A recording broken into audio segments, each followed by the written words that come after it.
installed on an Android device that may unintentionally prevent emergency calling, depending on your region. When you're not logged into the app, the issue is caused by an unintended interaction between the Microsoft Teams app and the underlying Android operating system. Please visit the Google Play Store and update to the latest version of Teams immediately. Wow, what? I can't fathom at all how that would possibly play out. How would this happen? Probably gonna avoid this place from now on. Sorry, I'm getting sidetracked talking to my sister. I haven't heard from her in a while. It looks like the Matrix is kind of bleeding through a bit here. Subnautica go brrr. Is that right? Oh, yeah. That's very right. What in the hell? It sure looks cooked. Rocket League, cooked, not responding. Yeah, I wouldn't have used cooked, but they did, so I guess we'll go with that definition for now. The game sure has changed since I last played it. Ah, yes, my favorite African countries, Belgium and Germany. Yeah, this is a little strange. We have the Netherlands, Luxembourg. Oh, what in the world? Luxembourg is twice? In Africa? Yep, updating to Windows 11 was the best decision I made in my life.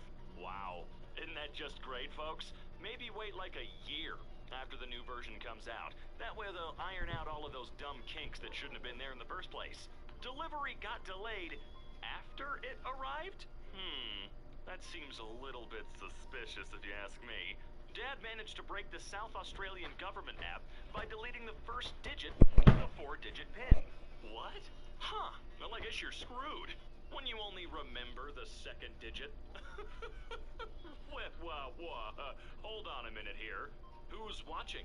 Adam, Gib, add profile, Adam, Gib, or add profile. I think Adam's gonna watch. Cursor glitched inside his box. First instinct was to draw a dragon.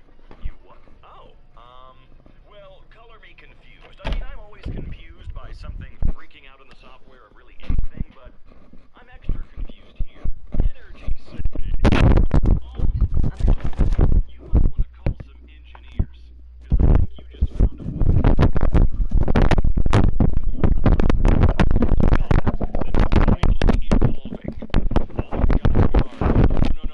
No, that's cheating. You can't do this. You can't do this. I don't have the triple P shooter right now. Not cool, not cool. I'm not sure how I'm supposed to follow this path. It's very simple, really.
So that's gonna have to wait.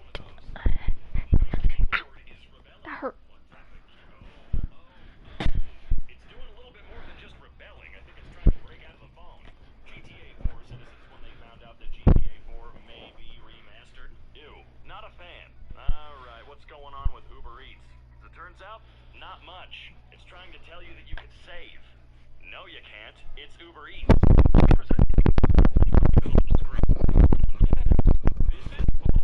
Glad I spent $110 on this skin. You what? Oh, wow, TF2? Jeez. Haven't seen anything for that in a while, and you spent $110 on something that's not even showing up? I'm sorry, man. My Memoji is staring into my soul. That sure is gross. No thank you. Seriously, what's going on with these? Oh, how silly of me. I should have known that location was in outer space. Oh, yeah. Bye. See you later. So, I was playing the Crew 2 and found this near spawn. Don't worry about it. We don't ask questions about that. Ma'am, I think you're supposed to correctly be in the surgery station to have your baby delivered. Correctly? Oh, yeah, none of that seems right. I mean, I've never witnessed a birth, but... Dear God, I think that my teacher isn't feeling good, Dumbledore. Dumbledore? Now please enjoy your feast and enjoy your summer holidays. Oh my God, that took me a second. Schrodinger's movie tickets. Your order is confirmed, and there was a problem with your order. Your confirmation email is on the way, and your order could not be completed. Do I get to go to the movie or not? Yes.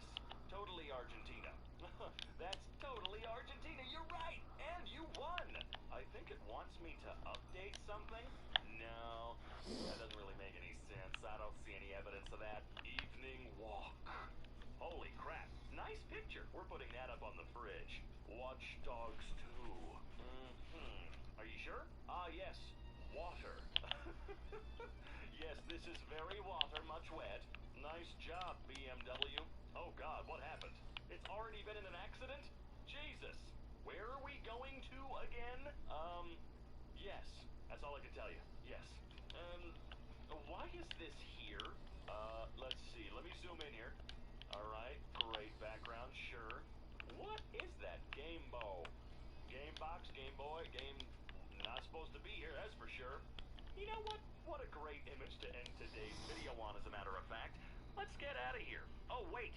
We gotta take a look at the fan art first. Weirdcore MK. I used PixArt. I hope you like it.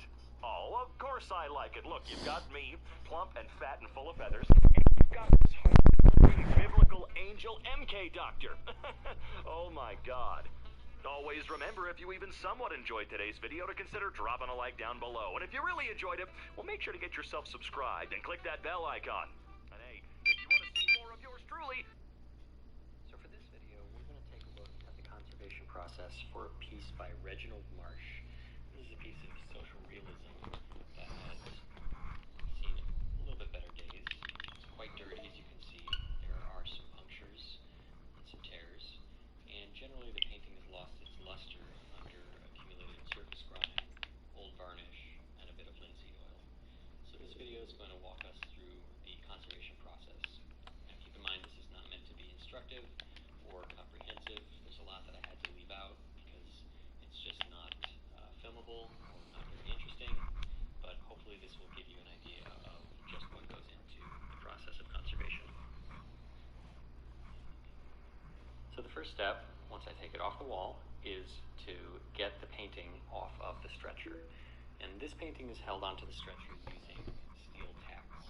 And these tacks are pretty well embedded into the wood, as you can see. And I have to take great care because I'm watching, or rather listening to Bumgarner Restoration for whoever is interested in that. If you're not careful, you can tear the canvas. But I just got off work, so I just want to chill for a bit.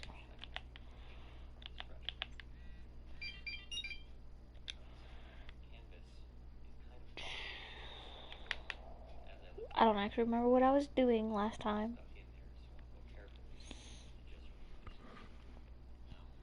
The next step is to remove all of the dirt and grime that settles behind the stretcher bar in between the canvas and the stretcher. This is mostly just dust and dirt, either wood particles and other debris. I want to get all Bounce.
Make or break moments, especially if you have postmenopausal osteoporosis and a high risk for fracture. It's time.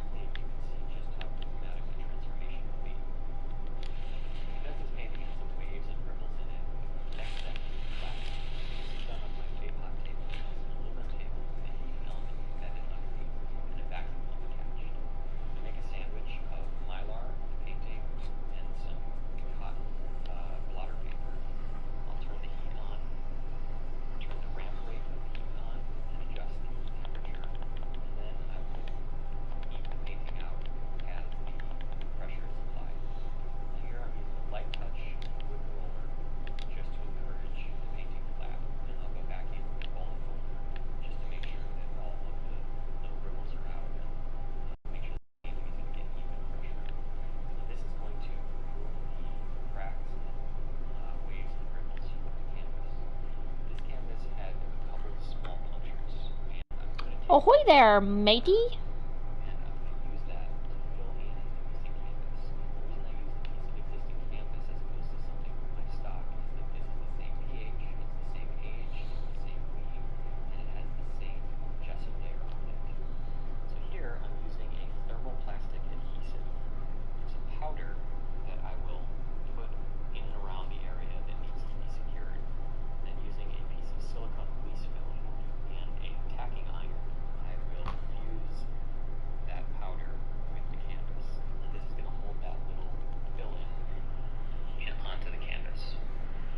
Now what I'm cutting here is silk organza, which is very fine silk fabric, and it's incredibly strong, and I use it to reinforce the tacking edges. These tacking edges are pretty strong, I dropped but my after phone about a back onto the stretcher, and the tacks are put in, that we don't get any tears or any weak spots. So with all the tacking edges secured, I will start to fit the painting to the stretcher, and then using steel upholstery tacks, I will begin restretching the painting. Now on this painting, I'm not using a pulling pliers. I'm just using my Gravity did win, and Gravity wasn't supposed to, because Gravity was supposed to go fuck off. And it gives me a softer, more accurate touch. Now these little wedges are called keys, and when I put them in the corner and I tap, if you watch closely, you can see that joint expand. Here you go. And that is why I always get demonetized, because I have a foul mouth. Canvas. And here, I'm just using some fishing line and another tack to secure those keys so that they don't fall out. If they fall out, they can be lost, but worse, they can fall in between the canvas and the stretcher bar and create a bulge. Now, there was some paint loss on this painting, and so I'm using the light to see where the losses are. And then using a putty, I will fill in those losses, make sure that the texture is the same, the surface is the same as the surrounding My pajama area. pants are too smooth. I can't have anything propped up on them. When it's dry, I will go back with some swabs I gotta go get and remove the excess. a pillow and a I just blanket want and some where the shit like missing that. pigment is to be filled in. I don't want to build up a lot. BRB. When I'm using gloves, this is why. It's the best to feel is with my fingers, and if I had gloves on, I wouldn't be able to feel the surface. A little bit of moral spirits will wipe off any residue and allow me to see what the painting will look like once it's varnished. So it's kind of a way of oiling out the painting without using oil. So here I'm using conservation pigments, which are Monkey baby. reversible. My monkey is. Adding pigment where pigment is lost. This is a slow process. It takes a lot of passes. You mix a little bit of color, and you lay it on, and then you mix some more color, and you lay it on. And in this case, I have to simulate the brush stroke. And once the entire painting has been retouched, It's great. let it sit for a couple days and come back to it, take a second pass. And I'm back. Now that the old Untitled Chapter I'm not comfy, but I'm back. to the structure with red squares. Oh, shit. Oh.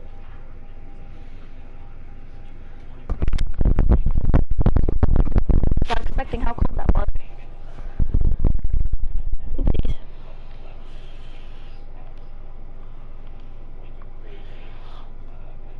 I did my bad. Humidity changes. What you looking at, Mokes? So into my back room where I am going to varnish the painting. And this painting I'm going to use a two-step varnishing process. First one, I'm going to brush the varnish on with a just big old thick bristle hair brush. Gives me a lot of coverage. The brush holds a lot of varnish, so I don't need to recharge it. And I'm just going to take my time and go back, left away. Smokey ran away. Come back. I just wanted to love you. Come back. Hi there. Come on. Here we go. And I'm just making sure that anything that pooled on the edges is removed.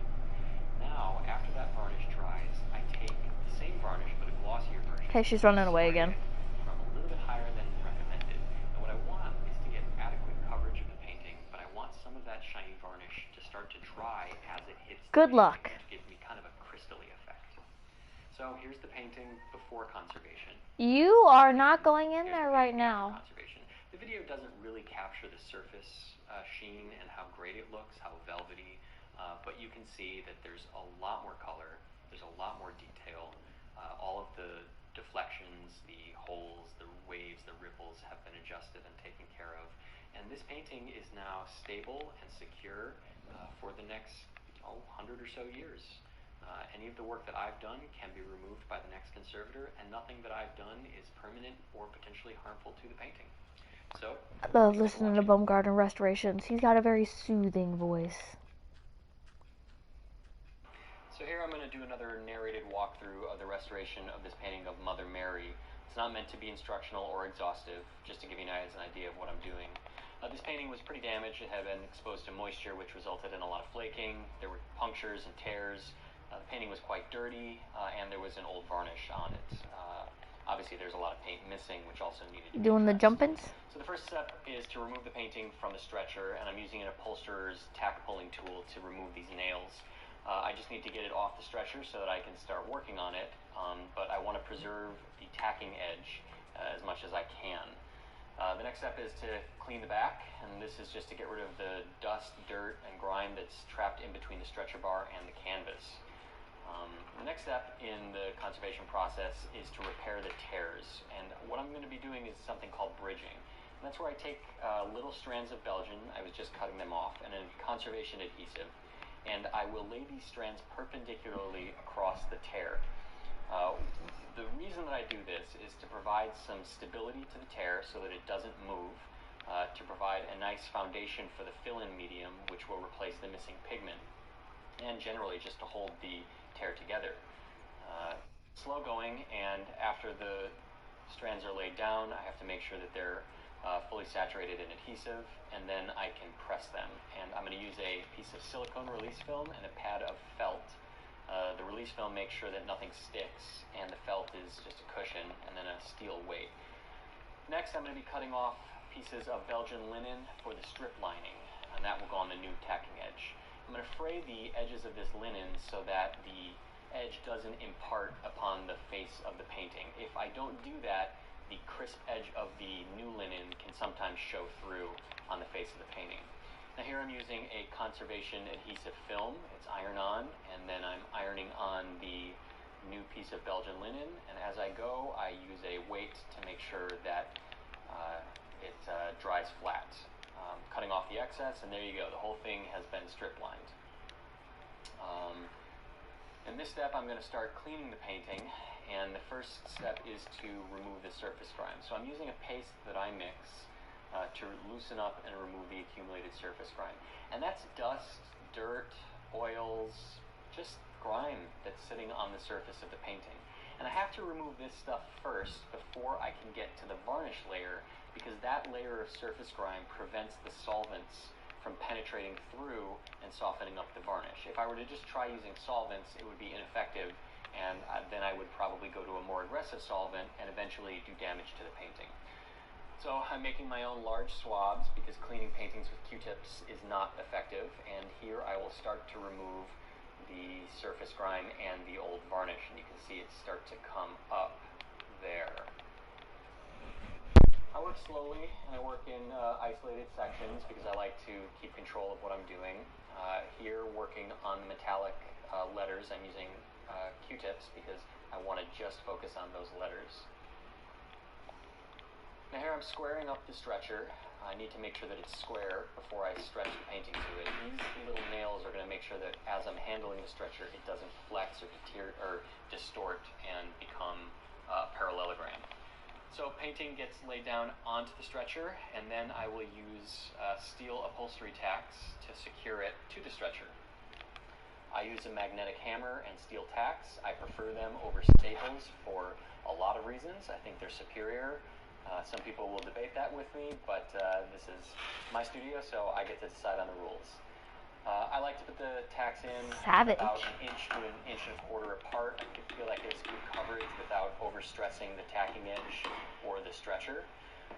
Sometimes I use a pulling plier to add tension, but in this case I don't want to, so I'm just using my hands.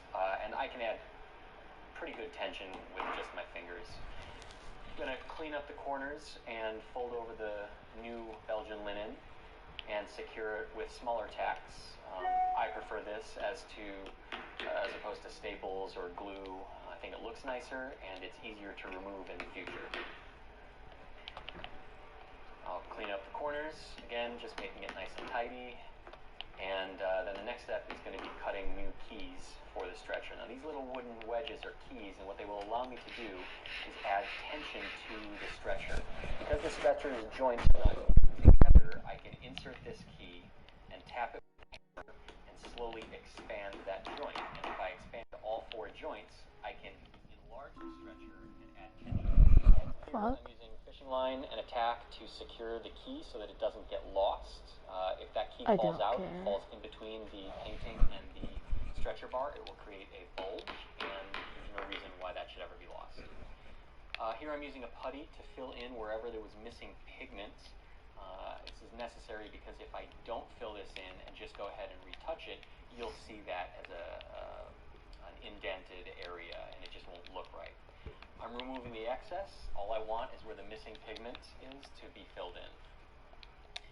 And now comes the retouching process, and this is the long and slow and time-consuming, tedious work of putting the painting back together.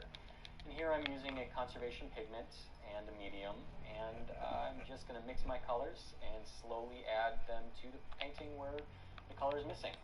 You'll notice I'm using a very, very small brush, and I'm going very slowly, and I'm just adding pigment where pigment was lost. As a conservator, it's my job to restore the painting to how the artist envisioned it, not to make make editorial decisions. So it's inappropriate for me to glaze in large areas or to add medium where there already is medium. This is, again, I said, it's just slow going and methodical, and some days I have to wipe it all off and start over because the light wasn't right or because I'm not satisfied with the retouching. But the good thing about using archival and reversible pigments is that I can remove my retouching without damaging the artwork. And then finally, I will varnish the painting. And here I'm mixing the varnish, a combination of matte and gloss varnish with a UV stabilizer that will prevent the varnish from yellowing. And I'm going to brush it on the painting. Generally, I prefer to brush my varnish as opposed to spray it. Sometimes I do spray, but in this case, brush is fine. Are you able to hear the video I'm listening to? And I just prefer it. There's no right or wrong way to add varnish, other than to go evenly, methodically, and to keep in mind that you can always add more varnish when the painting's wet, but removing varnish, if you put too much on, is much more difficult. So, well, are you entertained? It is all complete, and you can see the final product here. So the clients were really happy with this. I was really happy with it. The painting is now stable and sound, and will be good to go for the next 150 years. All the work that I've done is archival, so none of it will damage the painting, and it's fully reversible. So if in the future another conservator decides to take my work off and give it a go, it should be pretty easy. I honestly didn't think it was going to be loud enough for you to hear it. I hope you enjoy it. But I can turn it down a little. Welcome to the Disney Bundle, where The mic is actually pretty far away considering where my phone is sitting. So it's got to be really loud. incredible streaming services and seemingly limitless possibilities. Bold Hulu originals, Disney hits, and must-see sports. Delivering something for everyone. Upgrade your entertainment with Disney Plus, Hulu, and ESPN Plus.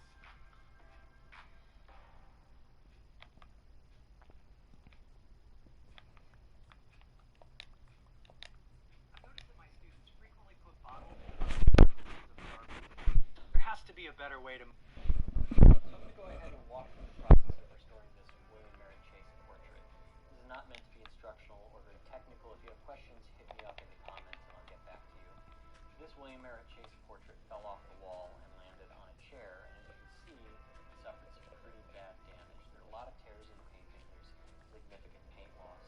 The painting is also pretty dirty, and it was poorly conserved at least one time before, so that's something that I'm going to have to undo. The first step, at least in this video, is to remove the painting from the stretcher, and you can see that it's peeling away from the strip lining that was previously done. Now, strip lining is when a new piece of canvas is added to the painting just on the edges when the tacking edges are not strong enough to support the painting. So I'm going to remove the stretcher from the painting, and just making sure there are no errant tacks that would otherwise get stuck. And this stretcher is going to be discarded for a new one to provide better support. The first step is to remove the blue paint stick that was applied to the and then to move on to remove those patches. Who the fuck decided painter's tape was a good idea to stabilize a painting? We're used to having the canvas very carefully and then start removing the adhesive. Now in this case, it's beeswax, which you can soften using mineral spirits and remove with various tools, including Q-tips and a scalpel. Sometimes you'll run into hide glue or rabbit skin glue or Elmer's glue or epoxy or who knows what, and those are a little bit more complicated to remove.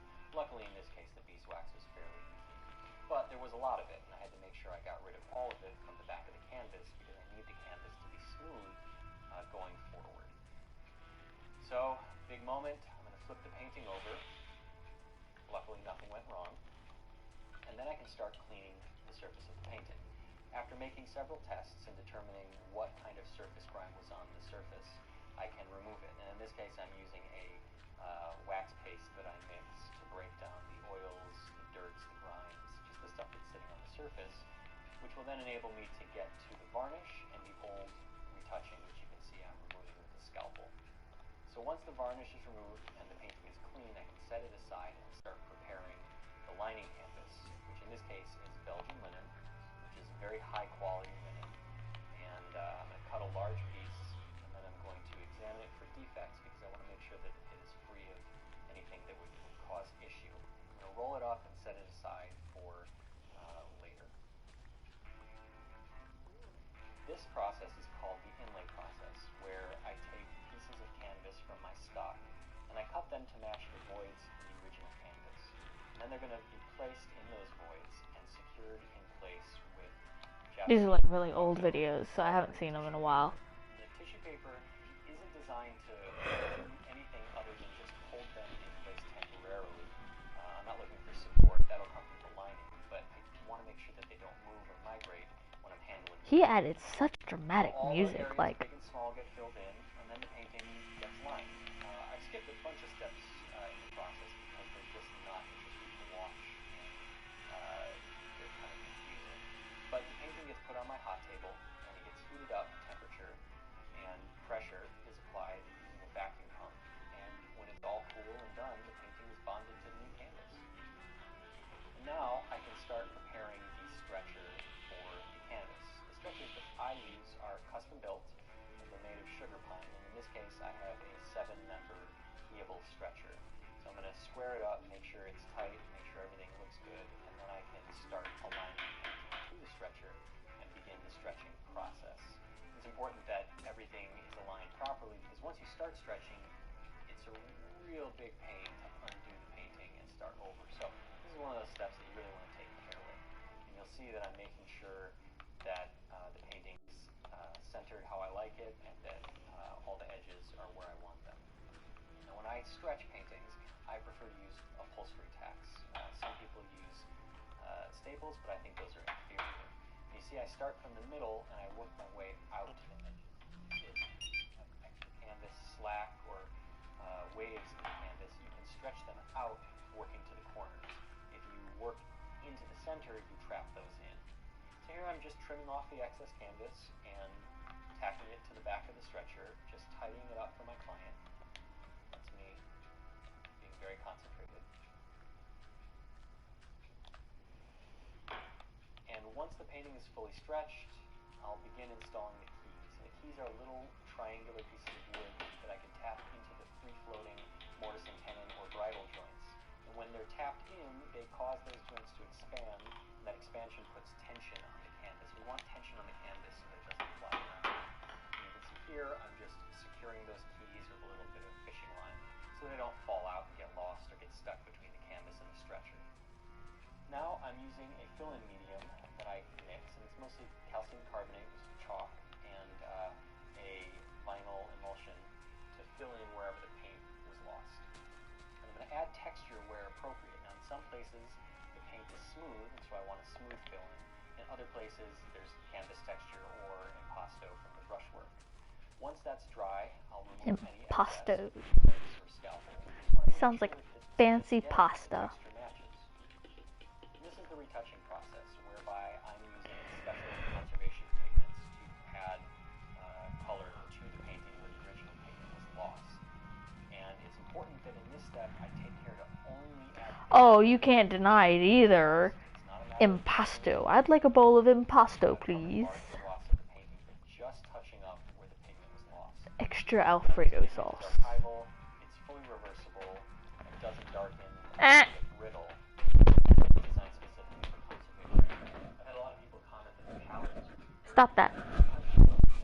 be reconstituted with the appropriate solvent, and because they're really expensive, I see no reason to throw the palette away, partially because I have all of the colors that I need mixed on the palette already. Retouching is a high-stakes process because it's what everyone is going to see, particularly on this face. If it's not done just right, if the color's slightly off, then everyone will see it, and I've done a bad job. And sometimes I'll have to come back after days of retouching, undo what I did the previous day because the color isn't quite right, or just doesn't meet my expectations. But this is really fun. I thought I had ice cream.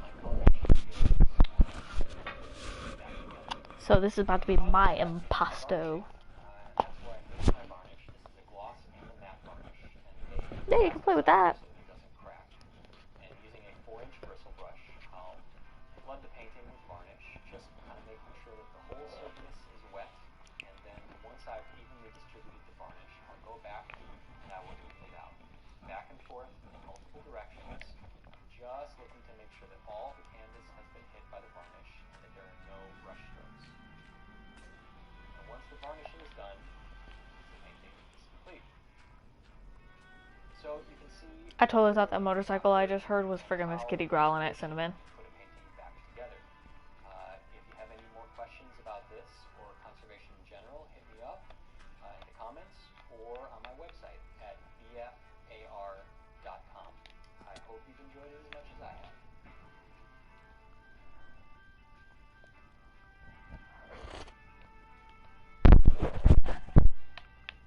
My bad, I'm sure that sounded disgusting.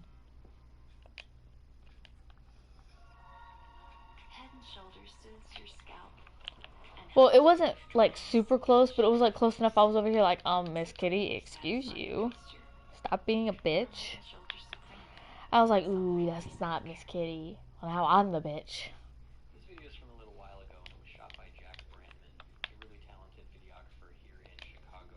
He's got a YouTube channel under Chicago Aussie and he makes great content, particularly his Remade in Chicago series, which features local craftspeople, artisans, and their work in and around Chicago. So go ahead and check his YouTube channel out, give him a follow. I'll put a link up. It's really great content and I encourage everybody to see what he's up to. My client brought me this painting ostensibly because of the puncture in the lower section of the canvas that occurred there. But in the examination we found that there were several old observations that had discolored, had worn, and had suffered a little bit over time. In addition, the original varnish was suffering from a bloom.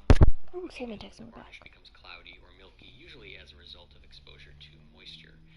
So after diagnosing all those problems, the client agreed that not only should we fix the puncture, but we should take care of everything while we had the patient on the table, so to speak. So the first step was getting the painting off of the stretcher, and in this case the artist used nails, so I'm pulling those out, as opposed to using tacks, which is generally more preferred. Once the painting's off the stretcher, and the stretcher's set aside for cleaning later, I can start to remove the grime and the dirt and all of that disgusting stuff that builds up behind the painting and the stretcher bar. With that cleaned, I can begin the process of removing this patch. This patch was put on with wax, and luckily wax is soluble in several solvents and is a pliable material, so it's not terribly difficult to remove, but care is still taken because we don't want to subject the original canvas to any unnecessary tension or handling. With the patch removed, the excess wax can then be scraped off. We can begin the process of cleaning the painting.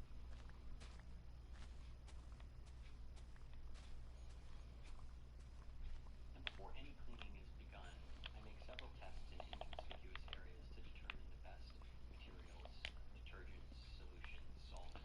So you remember how I was telling you I was talking to Sammy? Well, apparently she's in college now, as well as taking her high school classes.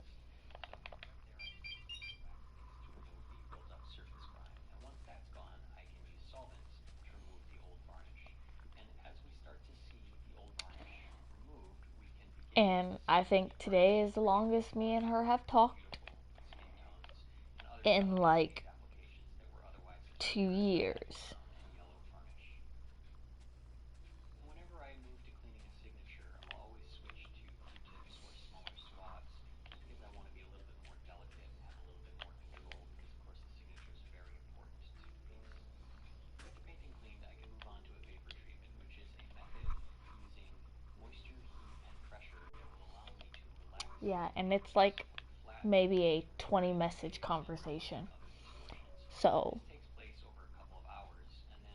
I don't know whether or not to feel like a bad sister or what, because honestly, The canvas is smooth and even, and we can begin with some of the other structural work that needs to be done to repair the tears, punctures, and other damage that the physical canvas has received over time. While there are several methods of what is your fascination with that damn backpack? What, she got fucking catnip in it? choosing something called the bridging technique, which is a little bit lighter weight and less invasive than those other methods. And the bridging technique consists of lots of small fibers cut from Belgian linen, laid perpendicularly across the tear in a bed of adhesive. And this is just meant to hold the canvas flat together so that it doesn't open up and reveal itself on the face.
using a putty, I will overfill the areas where there is missing paint, and then once that putty is dry, I'll come back with Q-tips and cotton swabs and other tools to remove the excess, because I want to make sure that I have an even, smooth surface onto which I can apply the retouching pigments.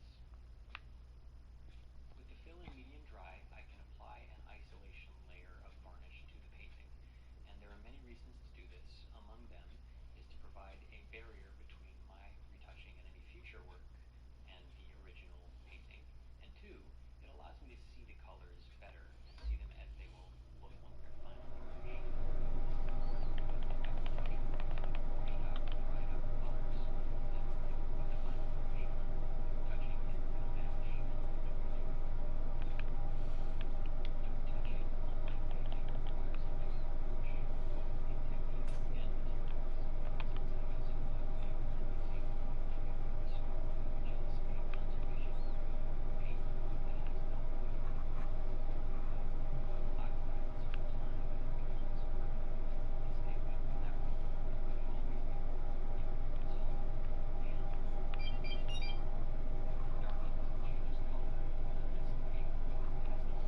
How the hell would I know the difference as to whether or not they were any different? The fuck kind of common sense does that make?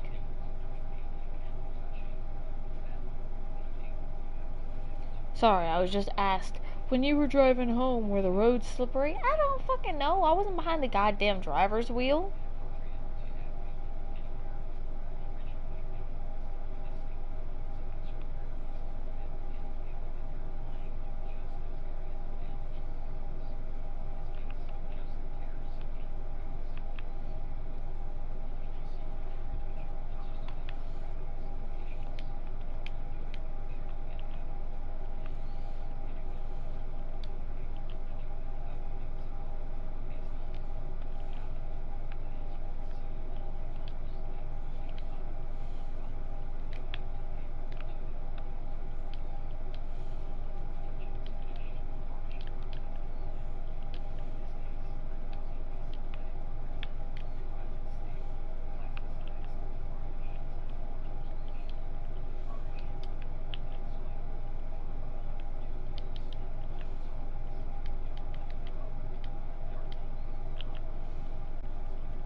Portrait of a Gentleman.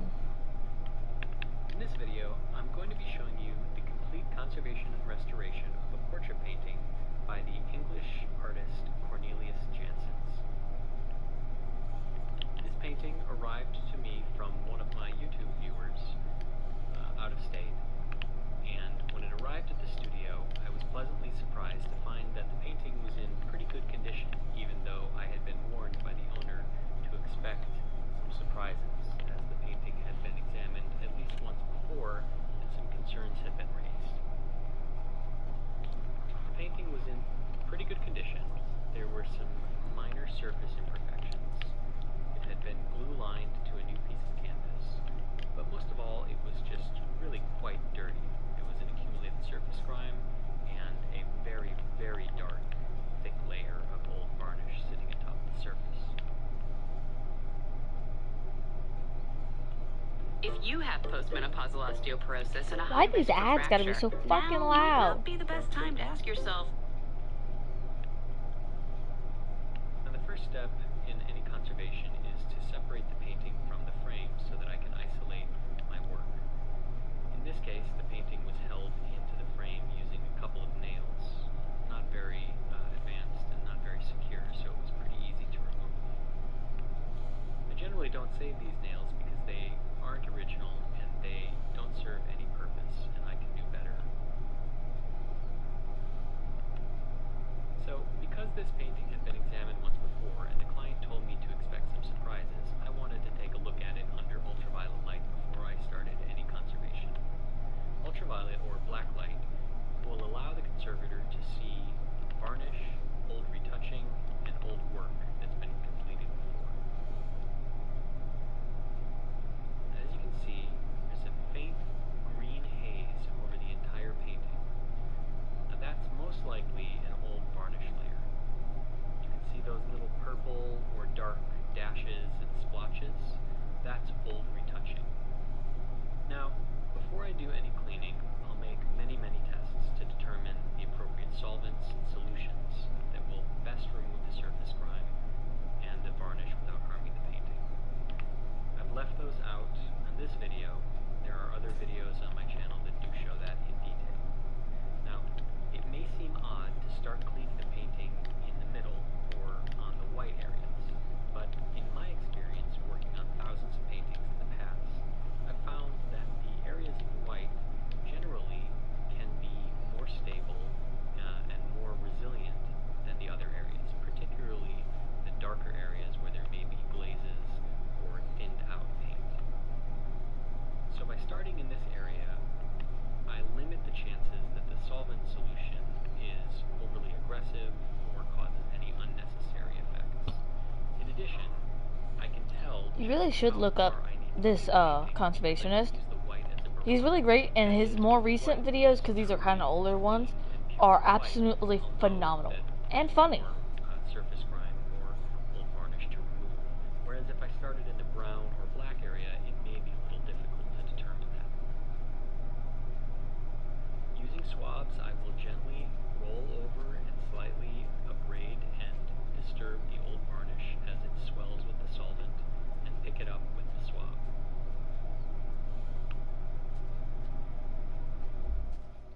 This varnish wasn't particularly tough. Sometimes they are, and they require multiple passes or different approaches to removing them. In this case, the solvent activated the varnish, softened it, and then the swab picked it up.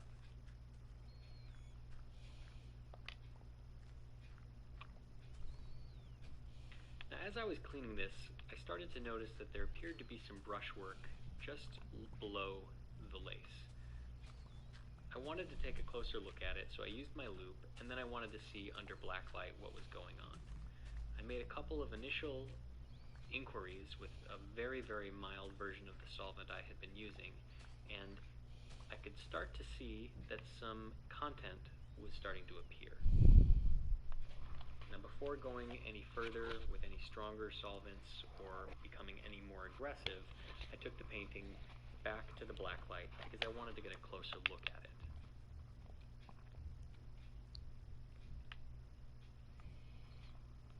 Now you can see the lace area isn't fluorescing green anymore, and that indicates that it's been fully cleaned. But the rest of the painting is still fluorescing green, which lets me know that there's still varnish over the clothing, and that I need to continue cleaning to remove all of that excess varnish. Going back and forth between cleaning and the black light is a really smart and really effective way of keeping track of what one's doing, and sometimes I'll bounce back and forth dozens upon dozens of times. So I start to clean the costume, his clothing, and you can see that there's a textural difference where I've removed the varnish and where I haven't. Now again, at this point, I'm going to go back to the black light and I'm going to take a look. And you can see that that section where I had been cleaning the varnish is now almost fully cleaned, and there's no fluorescing left. There's still some areas that need a little bit more attention, but I now have a good barometer of where I need to clean to on the clothing.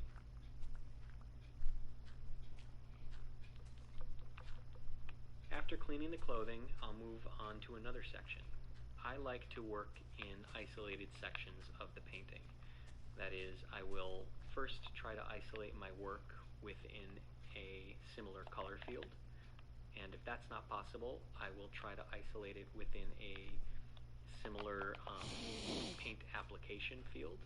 And if that's not possible, I'll try to isolate it within a section of the content, that is a figure or a shape. And the reason that I'm going to do that is that no two paints are alike, no two paints on the same painting are alike, and even the same pigments may not be applied the same way. And so it's really important that the utmost care is taken when removing the varnish, because if you remove pigment, you can't put it back. So by working in an area of like color, like brushwork, or if those aren't possible, in an area, kind of a shape of the painting, I will limit the chances that any unexpected results arise. And if I have to stop the cleaning for any reason, or if I need to change the solvent strength, then I will have a natural boundary or barrier so that I'm not just stopping midway through cleaning the face. And this is an approach that was taught to me and that I have applied throughout thousands upon thousands of cleanings of paintings, and there's no right or wrong way to do this. It's just the way that I prefer to do it, and it works for me. So as I said, I started to clean just around the forehead. I didn't want to just clean half of his face and leave the other half with varnish on it, for fear that if I needed to stop or something came up, I might end up with a kind of like a scar or a mark where the varnish is ended and where I had to overlap the cleaning. I wonder if anyone's ever cleaned the Mona Lisa. Now, cleaning the face is always really exciting, but it's always high stakes because it's the thing that we're going to look at the most. And so by working with a really mild version of my solvent and leaving it till I've had enough experience cleaning this painting so that I'm familiar with not only the artist's paint, but the varnish that's applied, whether or not that was original to the painting, it gives me the highest degree, the highest chance of the highest degree of success.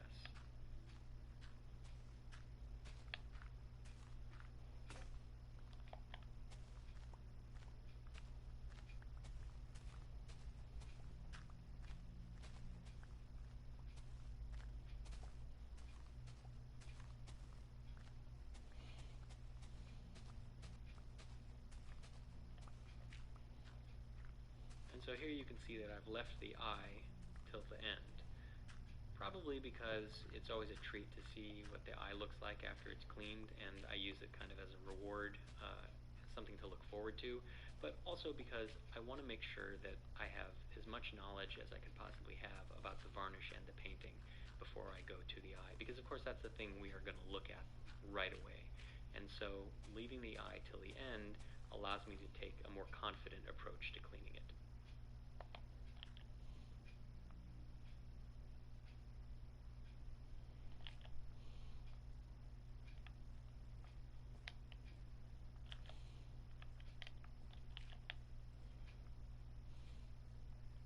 And now you can see where I have cleaned the face, but left the hair in the background. And there might still be some residues that need to be removed, but I'll again check with the black light before I move on past the cleaning stage. Now, cleaning the background, while it may not seem exciting or as interesting as cleaning the figure, it still requires a lot of attention and care because you don't want to take any chances of damaging it.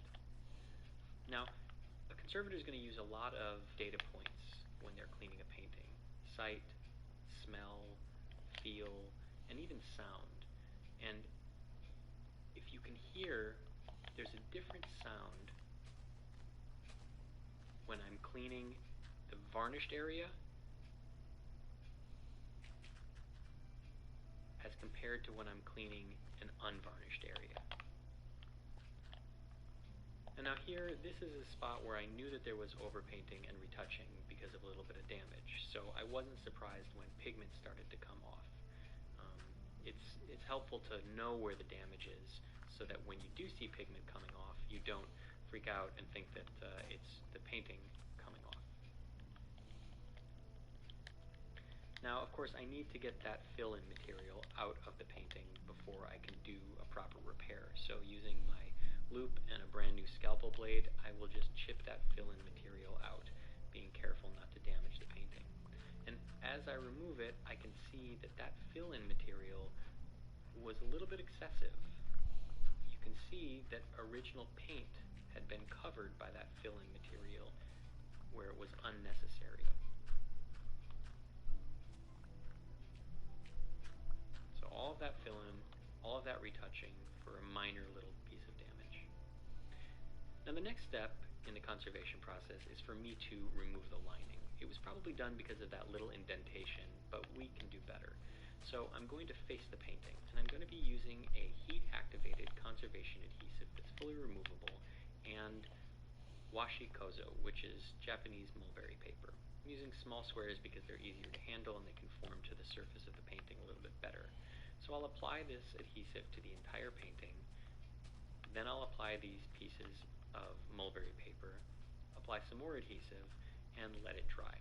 And this facing is going to protect and stabilize the paint layer as I go forward with the next procedures. And before I can take the lining off, I have to take the painting off of the stretcher. And so I'm just removing these old nails and tacks from the stretcher. I'll set the stretcher aside for cleaning later, but now I'll remove anything I find, like a small label and any of the grime that's built up behind the painting.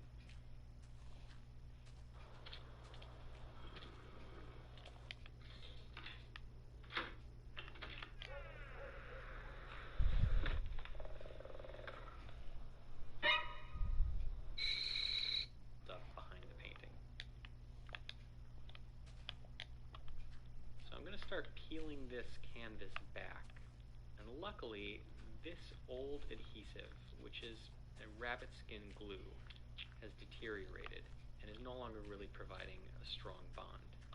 Sometimes it's completely deteriorated and the lining canvas pulls right off, and sometimes you have to work a little bit harder or use moisture. But I don't want to use moisture at this step because I'm going to have to use it later, and I want to limit the amount of exposure the painting has to moisture because of course, the canvas is going to absorb that moisture and it's going to start deforming. And as you can see in this case, I really don't need to use moisture. I can just peel the old lining canvas right off. Where necessary, I can use a scalpel and I can shave off those pieces of canvas, revealing the glue layer and the original canvas.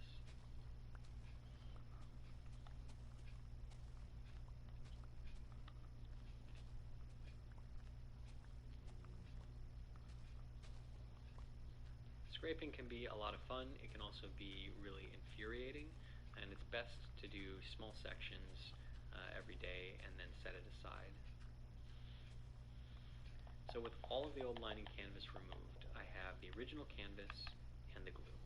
Now I'm using a laponite mixture, which is a synthetic clay mixture with water, and I'm going to paint it on the back of the canvas. And what it's going to do is it's going to allow the old rabbit skin glue to swell to absorb some of that moisture and allow me to scrape it off.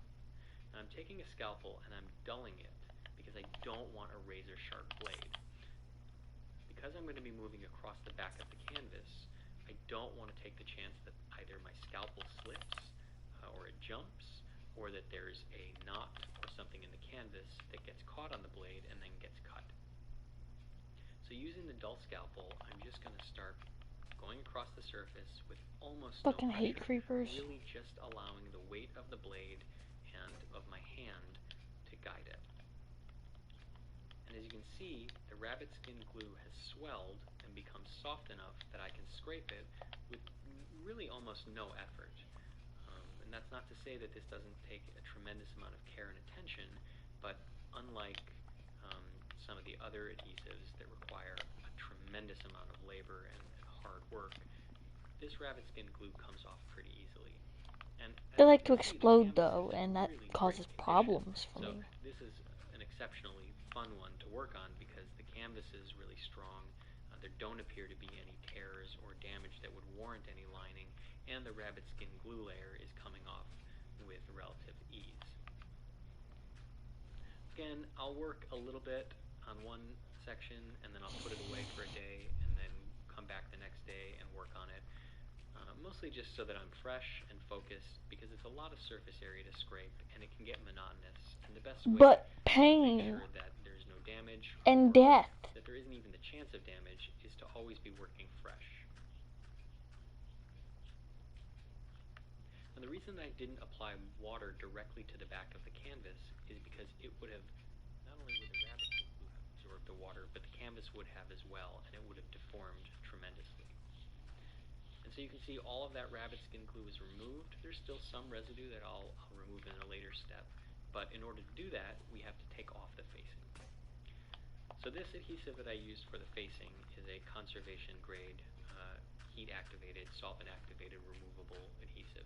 And in this case, I'm just applying the appropriate solvent, letting it sit and soften up the adhesive, and then I can peel back this mulberry paper. So you can see the adhesive on the surface, and that will get removed later with some cotton swabs. This is really beautiful paper, and it's used in printmaking and other fine arts all the time, and every time I apply it to the painting and I have to take it off, I feel really bad because it's such a gorgeous material. But of course I know that without this material and without that sacrifice, perhaps the painting wouldn't have been cared for as well and wouldn't have been as protected.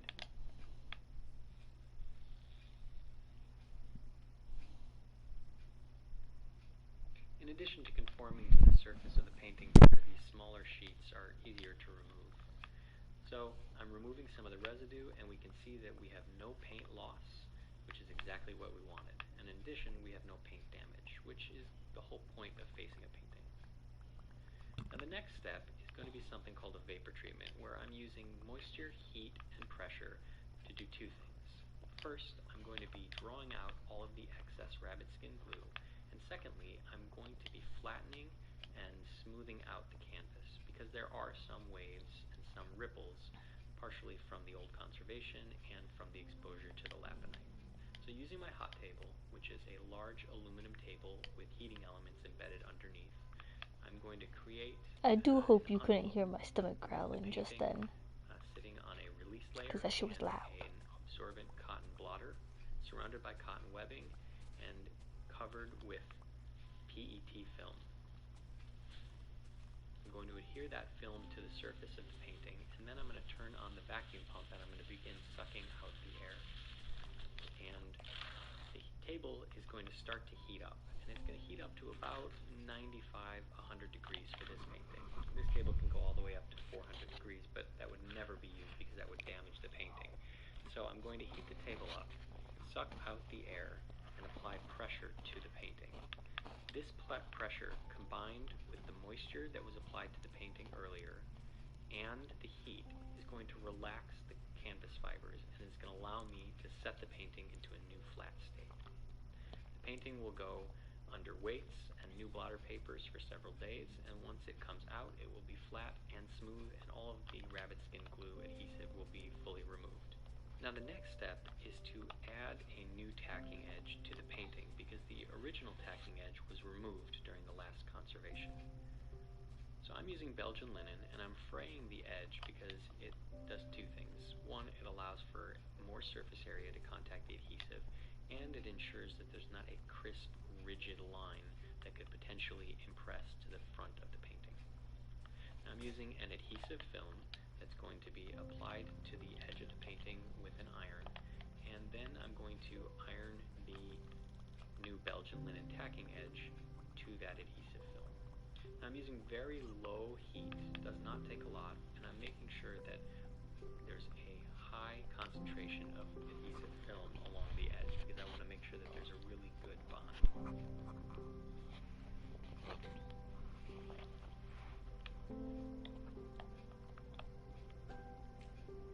So again, not a lot of heat.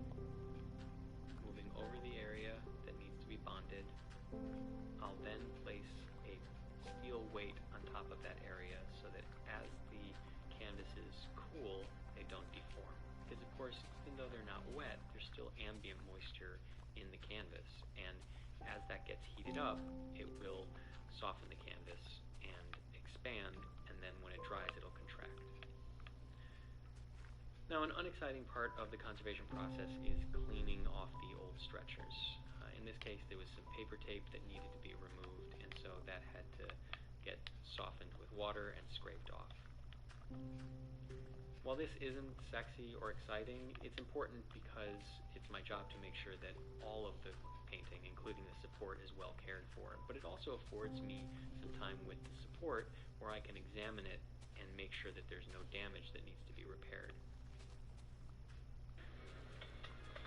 Will that be debit or credit? Both. What do you mean, both? Examine it and make sure that there's no damage that needs to be repaired. So I'm going to square up the stretcher, and then I'm going to secure it in place with 2 small nails. And these are going to help make sure that the stretcher doesn't deform or go out of square as I work with it. I'll remove these nails later, don't worry.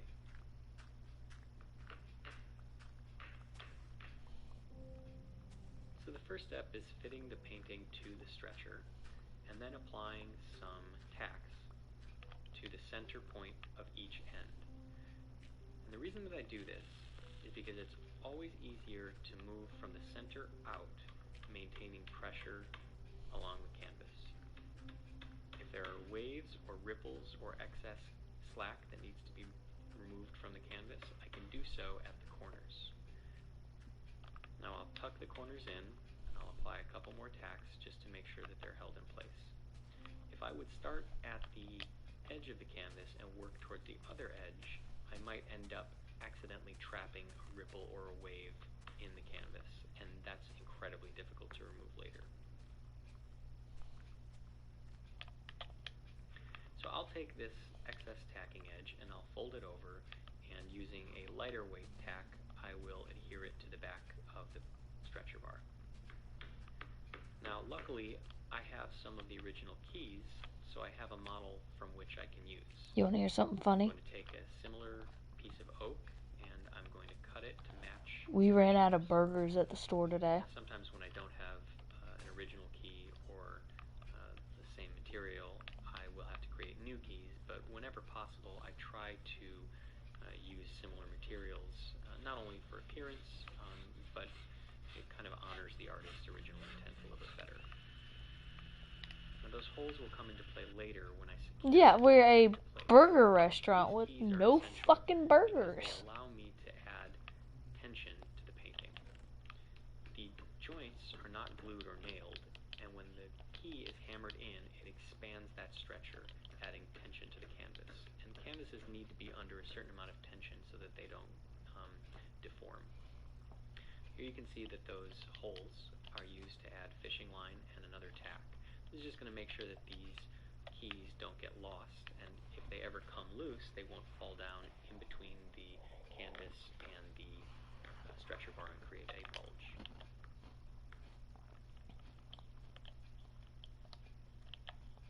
Trust me, we were just as shocked as anyone else when we found out we were out of burgers. We're like, what the fuck? To fill in the area of paint loss. Now, luckily, Because apparently we got a truck almost today, no retouching that needs to be done, but we do have that one. but So I'm filling the it in truck with didn't have anything we carbonate really or needed. chalk, And I'm mixture, over here like, well, and what the fuck I'm was the gonna purpose overfill of and getting then a remove the goddamn excess truck today? later. The truck ain't got Unlike the shit. previous attempt, I want to make sure that I get all of this fill-in medium off, except where the paint was lost. I don't want to overdo it and just kind of flatten it and blend it in. That's just not the way that it gets done. Only where the paint loss is does the fill-in medium rest.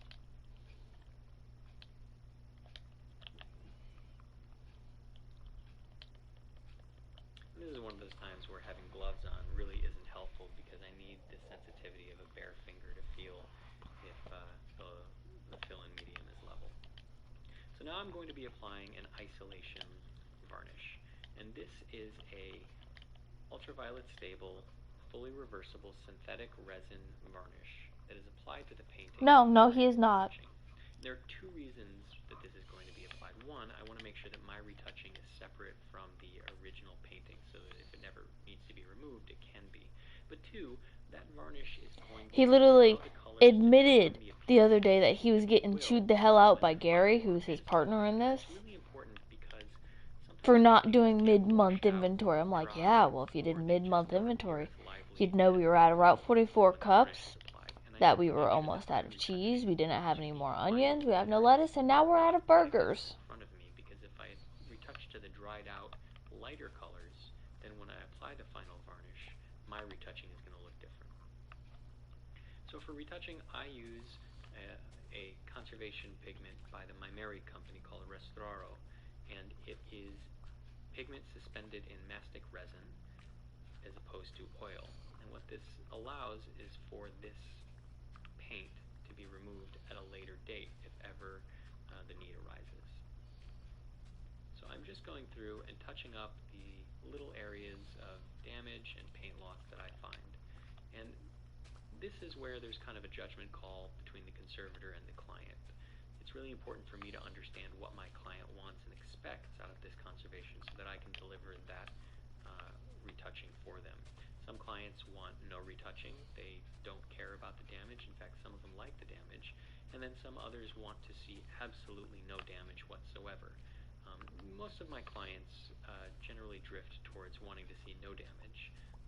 But there's a fine line between being excessive and over-retouching and just retouching what's necessary so that the viewer can appreciate the artist's vision. I take my cues from the painting itself. Now this is a relatively small painting. It's about 25 by 30 or so. And it would be viewed from maybe 3 feet, 4 feet away. And so when I sit at my easel about 3 feet away from the painting, anything that I see that becomes a distraction, I will consider for retouching. If it only becomes a distraction at 6 or 8 inches away, I'm not going to worry about it. Now, a lot of people ask what's the secret to retouching and color matching, and unfortunately there is no secret. It's just practice, practice, practice.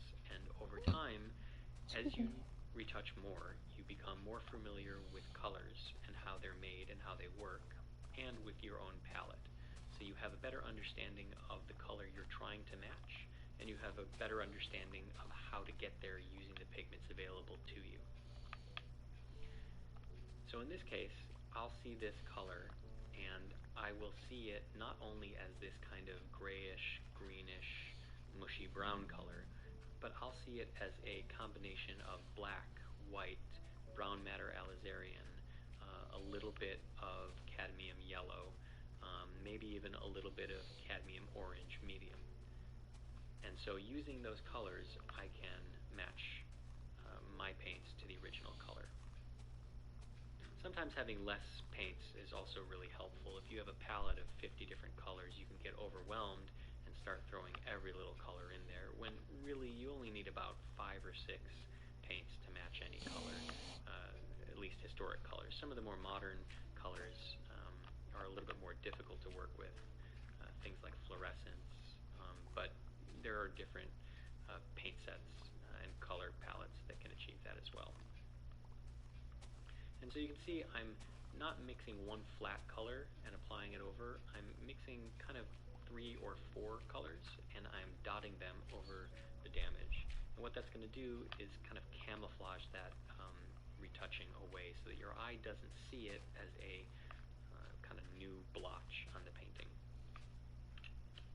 So now it's time for the final varnish. And this is the same synthetic resin that I applied to the painting as an isolation layer, but in this case I'm spraying it on. For if I brushed it on, as I did the first one, it would reactivate the isolation layer and it would peel up that layer plus my retouching.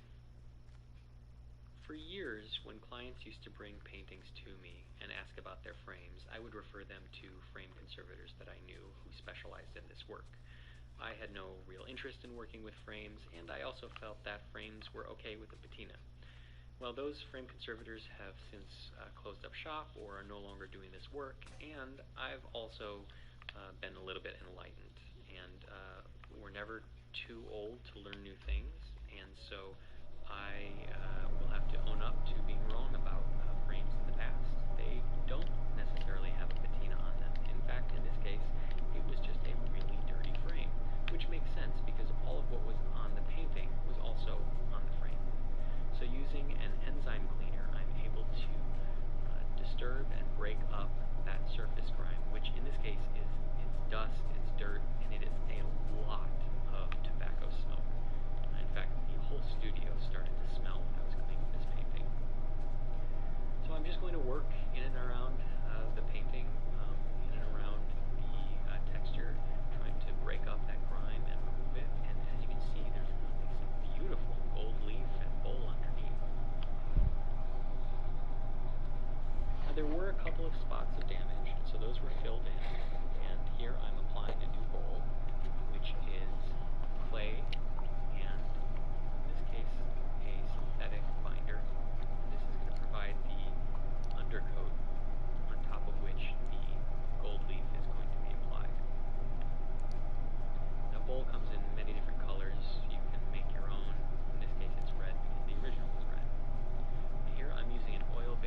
are you? You look vaguely familiar.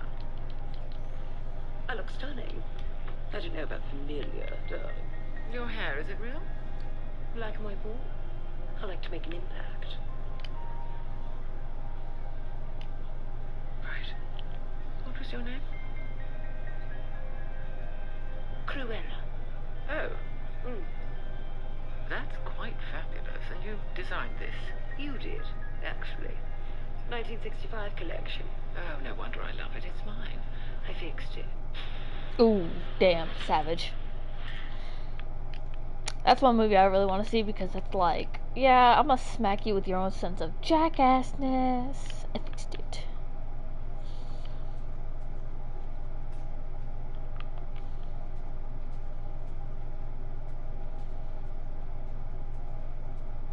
I'm using pigment dyes and shellac, and I'm going to mix them all together and come up with a color, a tint, a glaze that I think is going to best mimic what's on the painting right now. The nice thing about shellac is that I can apply it many, many times, so if I need to build up the color, I can. If I need to remove it, I can also do that because it's not permanent. So after I've applied the sides, I'll apply some pumice and some rotten stone to achieve an aged, worn look, and that's going to do a pretty good job of blending it in. So at this point, the painting is clean. It's been conserved. The old work that was unnecessary was fully removed. The frame has been cleaned and conserved, and now I can put them back together.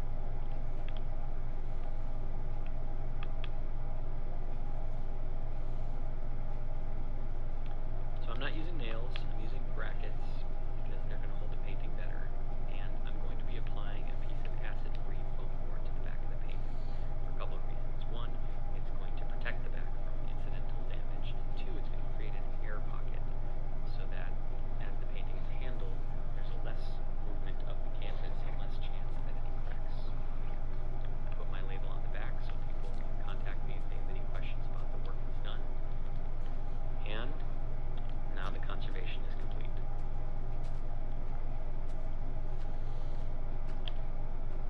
So this was a fun one. The painting.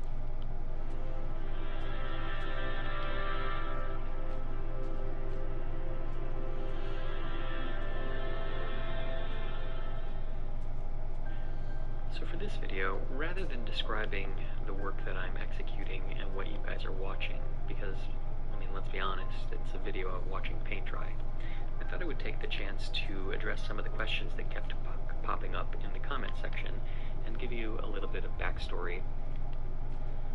This video is brought to you by NordVPN, voted best VPN in 2019 and recommended by top technology experts.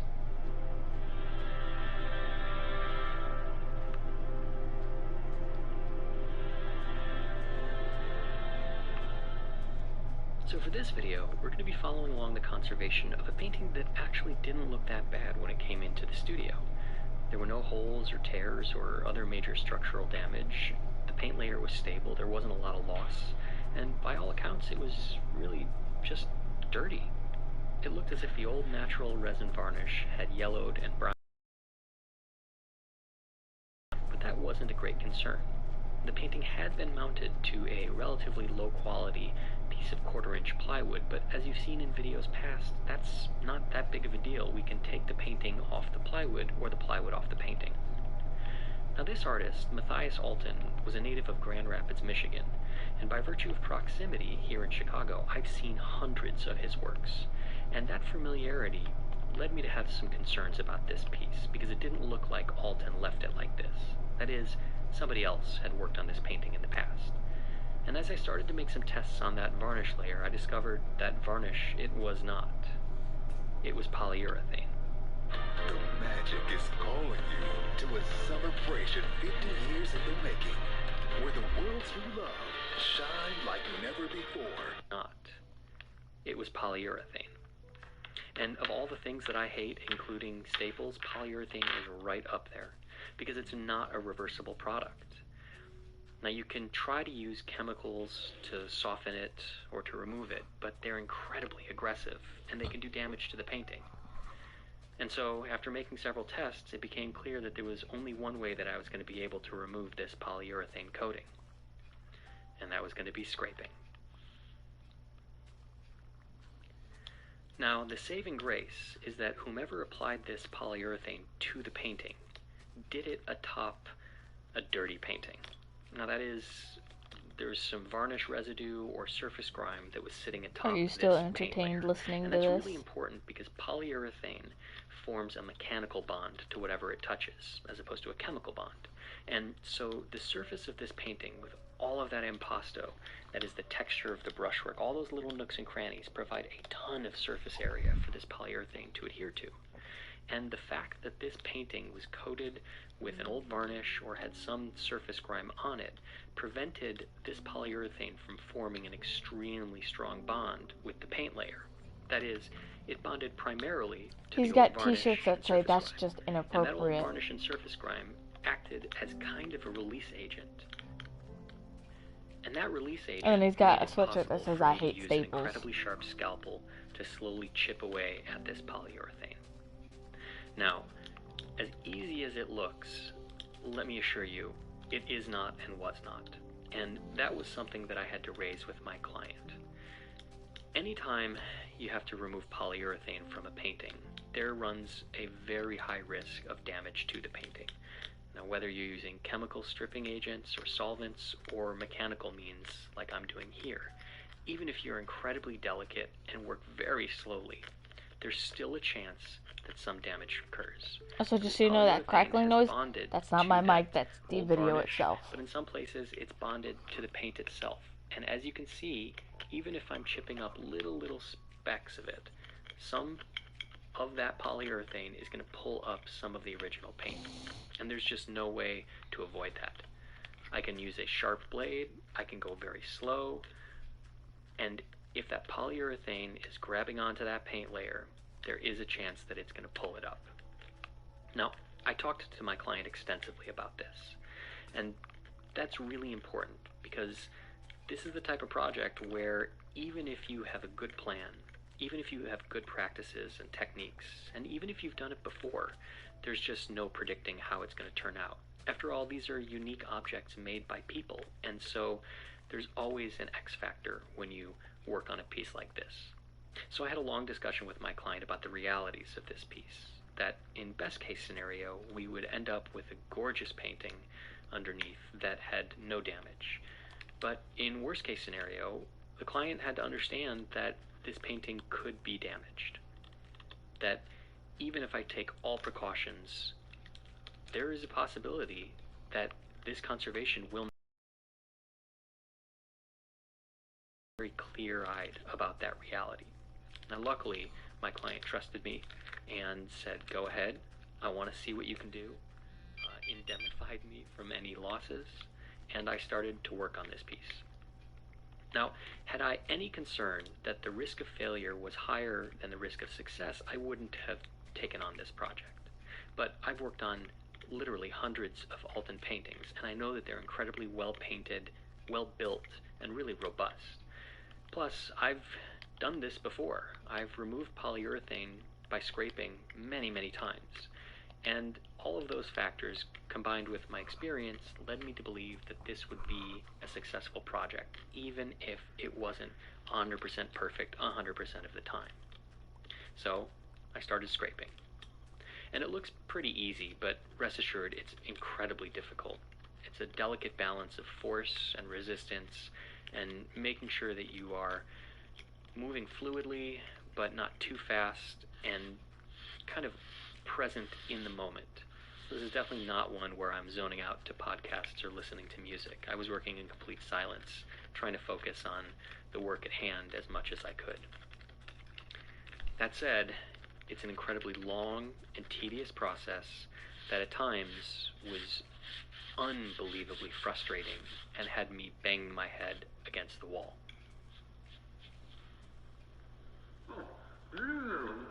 ISP servers, which means they can see and locally configured remote server. Artwork. So, back to the mind-numbing scraping. And I'm only half joking when I say mind-numbing. I would generally only work on this for about an hour at a time, usually in the morning, first thing when I got in, phone off the hook, no music playing, no podcasts, because I wanted to be fully aware and conscious of what I was doing. I was fully engaged in the scraping process. But that takes a lot of energy, and it's really stressful, and that's why you can only work on it for so much time. Plus, you start to go cross-eyed, looking down and scraping for so long. But I want to make sure that I was fully aware and present with this process. Now, I also mentioned that some parts were easier to remove than others. The sky and the areas where the figures were much easier to remove than the area of the brown, and I suspect that's just because the polyurethane had a better purchase on the paint. And as you can see here, no matter how slowly I'm going, no matter how delicate I am, some of that paint is being lifted off. All of those little brown spots in the yellow polyurethane, that's original paint that's being lost. And I'm not scraping the surface of the painting. My blade isn't coming in contact. The edge isn't. I'm using my blade kind of as a wedge to get under the polyurethane and then chip it up. But unfortunately, that polyurethane is really strong, and so it's taking some paint with it. And this is really frustrating because as a conservator, this is not what you want to have happen. You don't want any of the original to be damaged. And also, this means that I now have a lot more retouching to do to address all of these areas of loss. And so this project was a really hard one to do because it was really, really emotionally frustrating, not just difficult with respect to the scraping. But I can take umbrage in the fact that I don't feel like I'm responsible for that damage. I feel like the damage is the responsibility of the party that applied this polyurethane to the painting.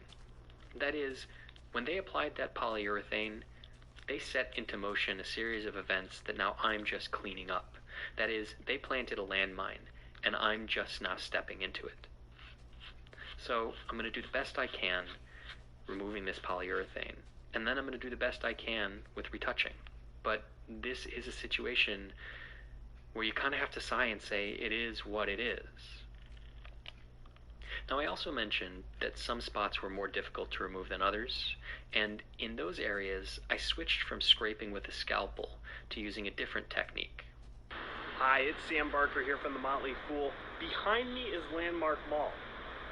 Or what you switched from scraping with a scalpel to using a different technique.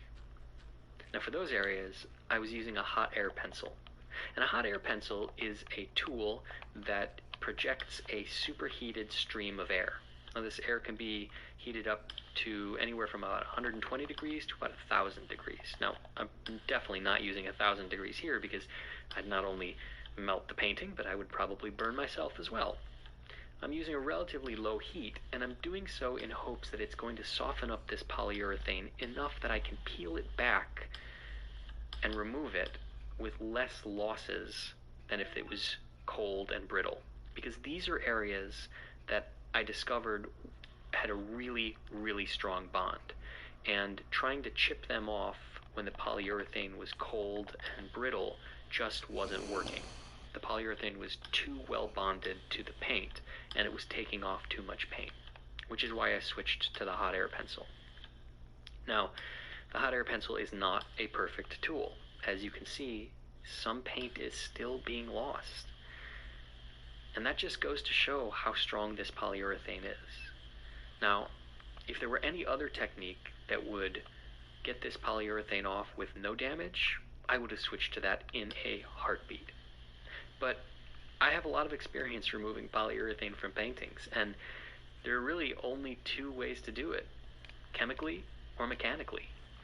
And chemically usually doesn't work with paintings. Unlike on wood, where you can coat the entire thing with an industrial grade stripper and let it sit overnight and come back with a scraper and just kind of scrape it all off, if you did that with a painting, you'd be left with bare canvas at the end of the day. And I can't sand it off with a random orbital sander like I could on a piece of wood because, again, I just have a raw piece of canvas. So scraping and chipping and the hot air pencil is the best that we have at this point. Now, at some point in the future, if a better technique or approach comes along, I will be the first to jump on board because I have probably lost more years of my life in frustration scraping polyurethane off of paintings than I care to admit. But, like I said, it is what it is. So, with all of this polyurethane now finally removed, we can start to get a glimpse of what the painting is supposed to look like. We can see that there's actually some color underneath there. And that's really, really rewarding, because getting a first glimpse of the painting without all of that brown on it makes me feel like all of this effort has been worth it. But the work isn't over yet. I still have to remove this painting from the plywood. And so I'm going to face the painting, and you've seen me do this many times before using a reversible adhesive and washi kozo. And in a nutshell, this is meant to not only protect the paint layer, but also make sure that if any of it is detached from the canvas during the removal process, it's not lost. That is, it's bonded to this piece of paper, and so when I remove the paper, I can save the piece of canvas, the piece of paint that has detached. Now, once this is dry, I will start to remove the painting from the plywood. And I've made some initial tests before I face the painting, and this is not one of those cases where I'm going to break out the power tools or the router sled and remove the wood from the painting, because I got lucky. Really, really, really, really, really lucky. And so as difficult as removing that polyurethane from the face of the painting was, removing the painting from the plywood was so much easier. And if you can't tell, I was very, very happy because I was exhausted at working with this painting. And the last thing I wanted was another really difficult process. The adhesive that they used was a standard red skin glue adhesive, and they first bonded the original canvas to a very thin piece of what looks like cotton muslin or something. And the adhesive that they used was very thin, there wasn't a lot of it, and over time it had become very brittle and degraded. And so I could use a palette knife and scalpels and just very slowly work in there and detach the painting from that piece of fabric. And like I said, this was an incredible relief, because if I had to scrape off layers of plywood from the back of this painting, I might have thrown either myself or the painting out of the window. I know I'm on the first floor, so it doesn't have the same weight it did in my old studio where I was on the 7th floor, but I think you get the gist.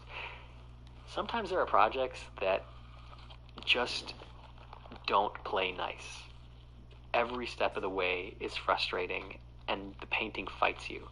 And I thought that this was going to be that way when I started scraping. And so to find that the adhesive that was used to glue the painting to the plywood was very cooperative was a blessing and a big sigh of relief.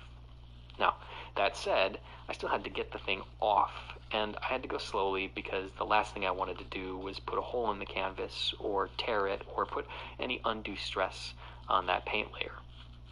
But working slowly, I was able to detach all of that adhesive from the canvas and that piece of fabric and successfully remove the original from this piece of plywood. And that plywood went straight into the garbage. There's nothing of value there. There's no forensic analysis that would be redeeming. It just gets thrown away.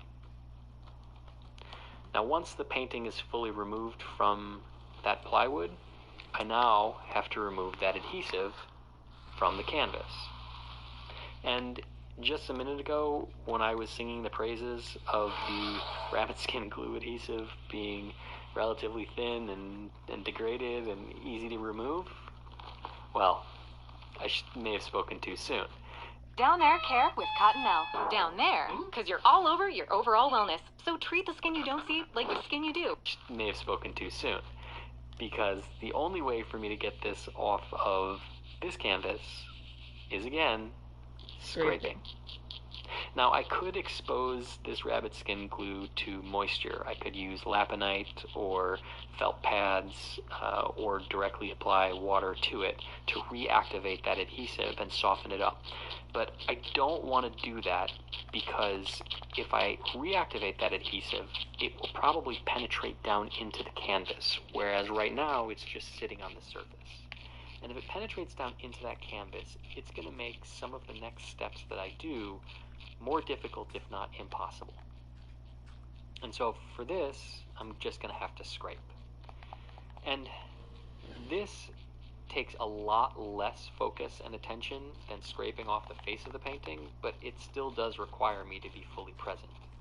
Now, it may look like I'm being really aggressive, but that blade is just gliding over the surface of the canvas. And I just want that brittle glue to break up and detach. Now, I've used wire brushes in the past, I've used dental tools in the past, but my favorite tool is just a very sharp scalpel, and let it rake over that canvas, break up that rabbit skin glue, and leave a raw canvas remaining.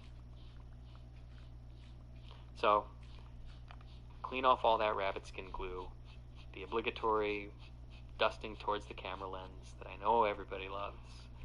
And now I can take this painting over to my hot table and address the crack allure. Now, using moisture, heat, and pressure, or what I call a vapor treatment, I am able to soften that canvas and relax those cracks.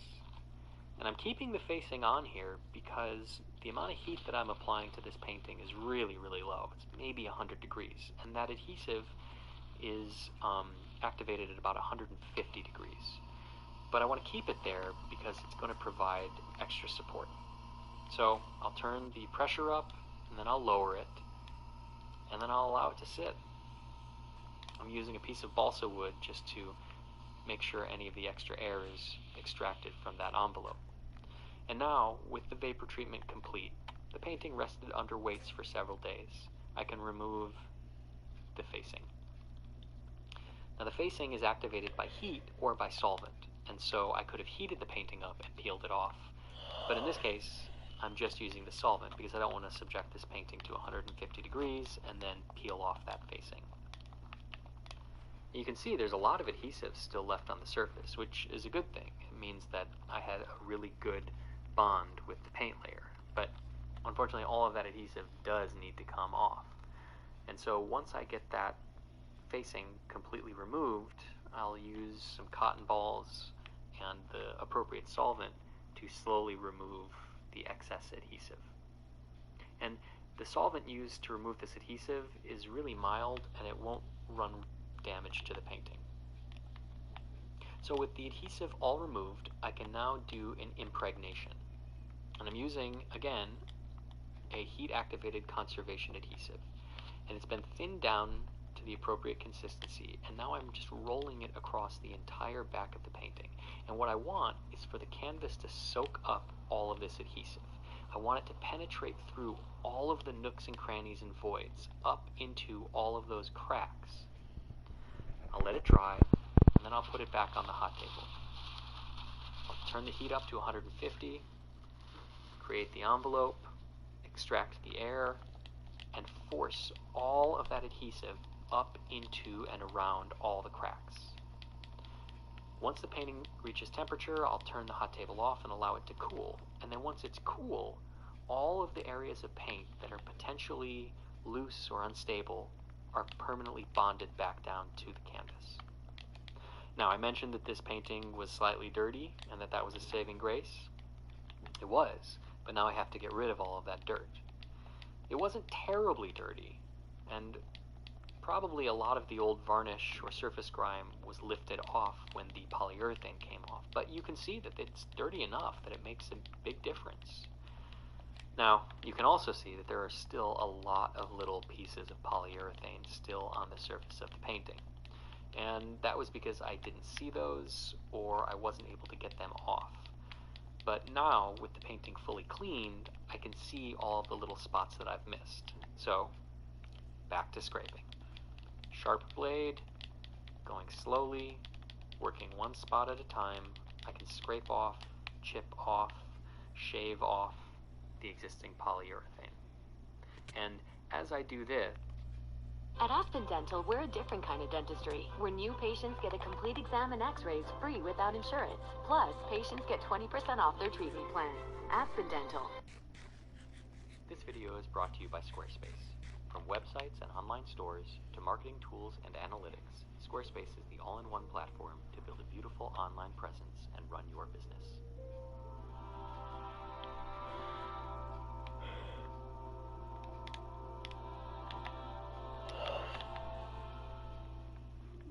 Meet Anne.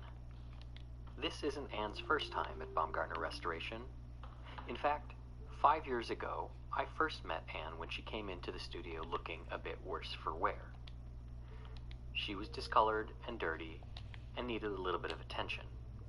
And when I sent her home, she was looking right as rain. Now, in preparation for an upcoming move, Anne came off the wall and went onto the couch to relax a little bit. Her loving cats, seeing this, decided to join her and, well, got a little too close. The cats ended up sitting on Anne and causing a bit of damage. You can see the tears in the holes and the other canvas deformations as a result of these cats sitting on her. So, Anne's back for a little bit of touch-up. And frankly, I'm not all that disappointed because I really like Anne, and I'm looking forward to spending a little time with her. Now, if you were curious what Anne looked like the first time I had her, well, here you go. She was really quite dirty, lots of discolored varnish, and a massive hole that was revealed as I took off the overpaint. Flopped over? Why you do that? But I sent her home looking better than she came in, and I'm looking forward to doing it again. Now, what's really exciting about this project is that it allows me to share with you something that I've talked a lot about in my videos, and that's something you're probably already familiar with, and that's archival materials, minimally invasive techniques, and fully reversible materials. Any modern conservation needs to use archival materials so that they don't change and deteriorate over the future. Minimally invasive I know, it is techniques very to relaxing. preserve I'm both getting the tired integrity myself. of the artwork and the artist, and fully reversible materials so that if ever the conservation needs to be undone, it can be without running risk of damage to the original painting. And even though this work isn't terribly old at 5 years, it's going to allow me to show you exactly what that means and how the choices I've made and the materials I've selected play into that calculus. And it all kind of begins with removing if you're gonna go to bed, painting go from ahead. the stretcher. I'm just gonna sit there and do this till I get tired enough to go to really bed easy to myself. remove. Now, if I had glued Either this that or canvas 9 down o'clock with hits. rabbit skin glue or wax resin, it'd be much harder to remove and Whichever make a one bigger hits mess. first. In addition, I can salvage these tacks if I want and reuse them. They're only 5 years old and there's no reason to throw them away. They aren't damaged or rusted. Now, one thing that you may notice is that my original label from 5 years ago is missing, and that's because somebody removed it. So I can include labels and reports with all of the materials and techniques I used, but if somebody takes those off, unfortunately all of that information is lost. Now, after I get this canvas off of the stretcher, I'm going to need to do kind of a pre-treatment before I can tackle the tears and reversing all of my conservation work from the past. And that's because when the cats sat on the canvas, they broke through and created several distortions. Those are bumps and dents and other planar deviations that are problematic. So what I'm going to do is take some acid-free cotton blotter paper and moisten it with distilled water, and then place those pieces of blotter paper over the planar distortions in the canvas and press them with weights. I'll let that sit overnight. I'll come back, I'll change them out with dry blotter paper, and I'll repeat until the canvas is flat and smooth and in a stable state. So this is the point in the video where I take a break and I talk to you guys about Squarespace for a pitch. I've let it rest for a couple days, I've changed out those blotter papers, and now the canvas is flat and smooth. And that's really important because I want to make sure going forward we don't have any bumps that could get in the way. Now the next thing I'm going to do is remove the strip lining that I added. And I use a heat and solvent-activated film adhesive to bond this new Belgian linen canvas to the original canvas. And with a tacking iron, I can heat up that adhesive, and it softens, and I can simply peel back the strip lining canvas. And you can see just how easy this is compared to something like rabbit skin glue, or wax resin, or PVA, or contact cement, or epoxy. This is about as easy as reversing a strip lining can be. And when I do it, I'm just taking off the canvas. I'm not damaging the original or pulling any of that apart. And that's really, really important.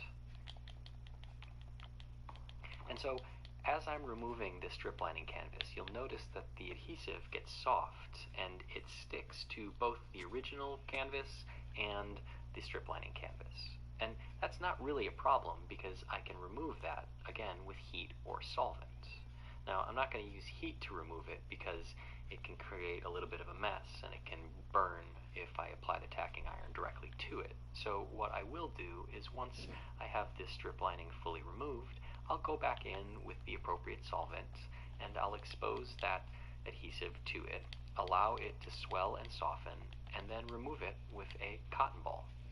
And the solvent that I'm using here to soften up this adhesive is one that doesn't pose risk. I'm glad you recognized it was Russian, because I sure as hell did. I looked at it, I was like, I have no clue what the hell he just said. I tested it when I worked on this painting the first time. I certainly wouldn't use an adhesive that required a solvent that would damage the painting. Let's grab one. As you can see, all of that adhesive comes off pretty easily, and now the canvas is left as it was in the original state before I did the strip lining. Hi, it's Sam Barker here from the Motley Fool. Behind me is Landmark Mall. Or what? In the original state before I did the strip lining. And just like with the adhesive I used on the strip lining, I can expose the adhesive I used for the bridging to the appropriate solvent or solution and allow it to swell and soften. And once it's soft, I can use the scalpel to peel up those Belgian linen strands used in the bridging and remove them from the canvas. And this is in contrast to, let's say, a canvas patch with rabbit skin glue, or PVA, or epoxy, or some other adhesive.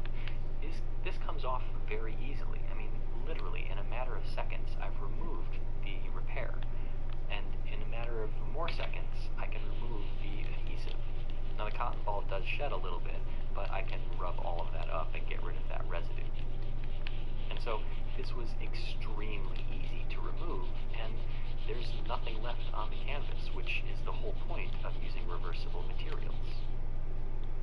Now, one of the most exciting things I do as a conservator is removing old varnish from paintings, and that natural resin varnish is usually very yellow or brown, or cracked and brittle, or even sometimes cloudy. But in this case, because I used a modern synthetic ultraviolet stable varnish with a plasticizer in it, it's pretty much immune to all of those pitfalls. It's not yellow, it's not cracked or brittle, and it's not cloudy.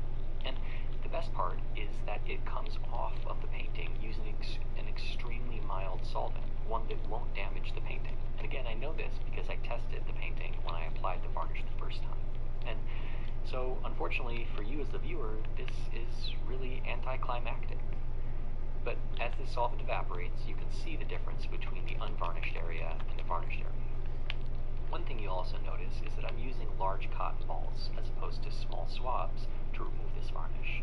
And that's simply because A, I know what type of varnish was used, B, I know that the solvent that I'm going to use to remove it won't harm the painting, and there's no reason why I can't use a larger swab. It's a little bit more efficient, and it gets the varnish off just the same as if I was using a small one. And now we've come to a part of the conservation of Anne that I'm not terribly excited about, and that's the reversal and removal of the old retouching. And I'm kind of bummed about this because, to be frank, this is some pretty darn good retouching. Kudos to the past conservator. And it's kind of disappointing to have to remove it just to have to redo it. It was a lot of work the first time, and it's going to be a lot of work this time. But unfortunately, Unfortunately, the presence of these paints is going to interfere and complicate some of the procedures and materials that I'm going to be using to complete the conservation of Anne, so this retouching has got to go. Now, these paints don't use oil as the binder, like oil paint. They use a resin, and so when they dry, they don't cross-link and harden and oxidize like oil paint does, which means that in the future, it's removed by exposing the retouching to any number of solvents, and the conservator can choose the solvent. Why does he automatically assume? Because I don't respond to his text messages, I must be having a bad day. I just don't want to fucking talk. There's a big difference between reversibility and removability. Jackson, I just don't want to talk to you. I mean, you can use really harsh chemicals to remove oil paint. You can use invasive and aggressive mechanical means. Heck, you could sandblast a painting and you could get the old retouching off. You'd be left with a raw canvas, but you would have removed the old retouching. But reversibility means that they are designed to be removed, and that in the process of removing, no damage will occur to the original painting. And so that's the real benefit of using paints that are designed for conservation. They are reversible, removable, without the risk of damage to the painting. And so, in what, 2 minutes or so, you've seen me remove all of the retouching that I put on this painting? It's pretty easy, huh?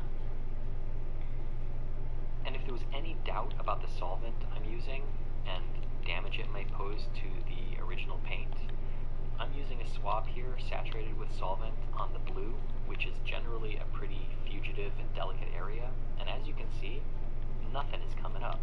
Nada. Zip. Zero. Zilch. Just as we like it. Now at this point, with all of my old work removed, I can turn my focus towards putting Anne back together. And that all begins with an interleaved lining. Now an interleaved lining is a procedure whereby a new piece of canvas is adhered to the back of the original canvas with a rigid substrate in between. And this is done to provide extra support to a painting that is otherwise damaged or fragile. And the fact that these cats damaged this painting just by making contact with it tells me that this canvas really is brittle and will benefit from that interleaved lining. And the first step is to apply an adhesive to the back of the canvas. And this is a solvent heat-activated adhesive that has been warmed up to facilitate flow and adhesion. And I'm just getting good coverage to make sure that all of the canvas will bond to the substrate and to the lining canvas. For this lining, I'm going to be using a piece of PET film.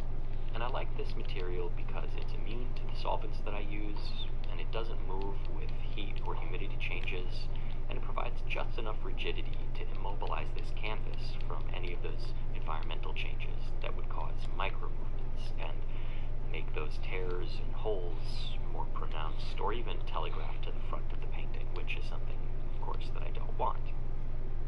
So I'll mark and trim the PET film, and then I'll locate the inscription on the back of the original canvas. And this is because I want to create a window so that we can see this inscription through the lining. Now, I've seen other conservators in the past do tracings of inscriptions and take photographs of inscriptions when the painting has to be lined, and that's totally okay. And in fact, that's absolutely necessary when there isn't an interleaf or a rigid substrate. But because I'm using that substrate, I can create a window. So the first thing I need to do is remove the excess adhesive from this window area. And that's done with a solvent that just softens up this adhesive. And you can see just how easily it is to remove. And that's really one of the benefits of using modern conservation design adhesives, that we don't have to get really messy and we don't have to use really aggressive solvents. So once I peel back this blue painter's tape, you'll be able to see the window that I've created, and that's important that there's no adhesive there because the excess adhesive would gum up the works. Now I'm going to be covering that window I created with a piece of blue painter's tape, and that's necessary so that I can trim out the canvas in the next step. Now, with the location of that window marked off with the blue painter's tape, I can start transferring it from the PET film to the Belgian linen lining canvas. And this is where having that blue painter's tape is really helpful. It's much easier than trying to measure and transfer those measurements from the film to the canvas and then trying to ensure that I've got straight lines and the exact size. Here I can just trace around that tape and get the exact location and the size of that window that I had created. So, much easier. Work smarter, not harder, of course. Once I've got that location, I will trim out that window with a really sharp blade because I want to make sure that I don't fray the canvas and get any fuzzies, because this will be visible from the back. So I can remove that window and I can trim off any extra strands, and I can prepare to start assembling the painting for the lining process. Now this lining contains several different parts. There's the original painting, there's the interleaf, there's the lining canvas, and then the adhesive that's used. And at this point, I just need to make sure that everything is where it should be, that everything is aligned, that the adhesive film that I'm ironing on is in the exact location that I want. I'm going to cut out the window from that film, and then I can start to put the sandwich all together. And there's nothing terribly complex about this, but it's really, really, really important that everything is precisely lined up, because you only get one shot at this. Now yes, I can certainly reverse this if it doesn't line up, but that would be a waste of material and time, and there's absolutely no reason why I can't get it right on the first shot. So with everything aligned and set where it should be, I'm going to tack the painting in place just on the corners, and I will transfer it over to the hot table where I will begin the lining process. With the painting on the hot table, I can evacuate the air, turn the temperature up, and finish the process of lining this painting with an interleaf. With the lining complete, I can now turn my attention to stretching the canvas onto the original wooden stretcher. And here we can see the window that was cut out of the lining canvas and just how effective it was at revealing the inscription. Now before I'll do the stretching, I'll take advantage of the painting being flat on the table to apply the fill-in medium where the paint was lost. And this medium is necessary to fill in any voids, any chips, any cracks. Otherwise, there would be a gap when the retouching was completed. I'll apply the fill-in medium and overfill around the entire area, try to remove as much as possible, and then come back later and remove the rest. And this fill-in medium is flexible and water-based, so it shouldn't crack over time, and if it ever needs to be removed, warm water or warm water with a little bit of solvent in it can easily take it up.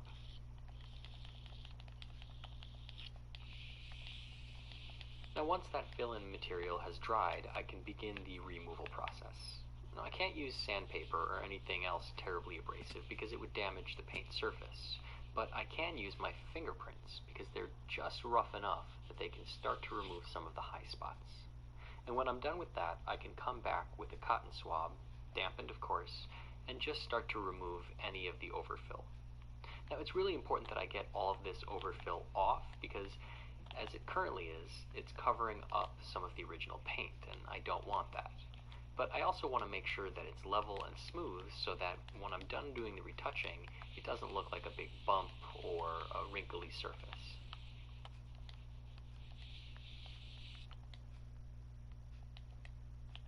Now with all of the excess fill-in material removed, I can begin putting the canvas back on the stretcher. These old wooden stretchers sometimes have a tendency to fall apart or go out of square as they're being handled, so once I've squared them up, I'll secure them in place with a couple of nails in the back, and those will get removed later on. Once I have the painting oriented on the stretcher as I want, I'll place a couple of tacks in the middle of each side and then work from the center out. And this is an approach that helps eliminate any slack that may be caught in the canvas. But because this canvas has been lined with an interleaf, I don't really have to worry about slack. And in addition, I don't even really have to worry about tension. You'll notice I'm not using a pulling pliers, and in fact I'm not really even pulling the canvas at all. this canvas is fully immobilized with that interleaf, and that means that as the humidity changes, the painting isn't going to expand and contract, and so I don't have to worry about adding tension and keying the painting out on the stretcher. Now, in the beginning of the video, I talked about how it was much easier to remove this canvas from the stretcher because all I used were tacks, and I'm going to repeat that practice so that in the future, the next conservator, and my God, I hope it's not me, as much as I love this painting, working on it twice is enough, the next conservator will have just as easy of a time as I did when I removed my old work. I tidy up my corners just because I think it looks nice, and even though many of my clients never ever see this, or even if they do, don't even notice it, that's a good thing. The last thing I would want them to see because they didn't like it. Now, I mentioned that this painting didn't need to be keyed out, and it doesn't, but I'm going to install the original keys back in because they're original, and they also help keep that stretcher together and tight so that it doesn't move around or get loose. And of course, I will always tie these keys in place so that they don't get lost, and that's important because I don't want them to be lost forever, and also I don't want them to fall in between the painting and the stretcher and create a bulge. The use of an isolation layer before retouching can be used for a couple of reasons. If the underlying painting is vulnerable to the solvents that would be used to remove the retouching, then a layer of resin applied before the retouching can protect and isolate the original paint from that solvent. But in this case, and more often than not, I'm not using an isolation layer to protect the painting. I'm using it to simulate what the painting will look like after the final varnish has been applied, so that I can do my retouching according to those colors. Because as you can see, there's quite a difference between the dry painting and the areas of the painting where this resin has been applied. And any painting where there's a lot of retouching, or particularly difficult retouching, applying this layer of resin gives me the best possible chance of executing that retouching as best as possible on the first shot. And this resin is synthetic, it's not going to yellow or get brittle over time, and it's easily removable with a solvent that shouldn't and will not harm this painting, and I've made tests to ensure that. In addition, this resin is different than the one that I will use for the final varnish, so if the final varnish gets corrupted by anything, it can be removed without damaging or altering this resin. So I'll apply this to the entire painting, and then go over the painting to make sure that there are no fuzzies or brush hairs, and if there are, I'll remove them because those can be problematic later on, and it's always easier to address them now. And now on to my favorite and least favorite part of conservation, the retouching. It's my favorite part because it's where I get to see the painting come together and get to see the damage disappear under my own hand, and that's incredibly gratifying and rewarding. It's my least favorite because it's really hard sometimes, and it can be really frustrating if things aren't going your way.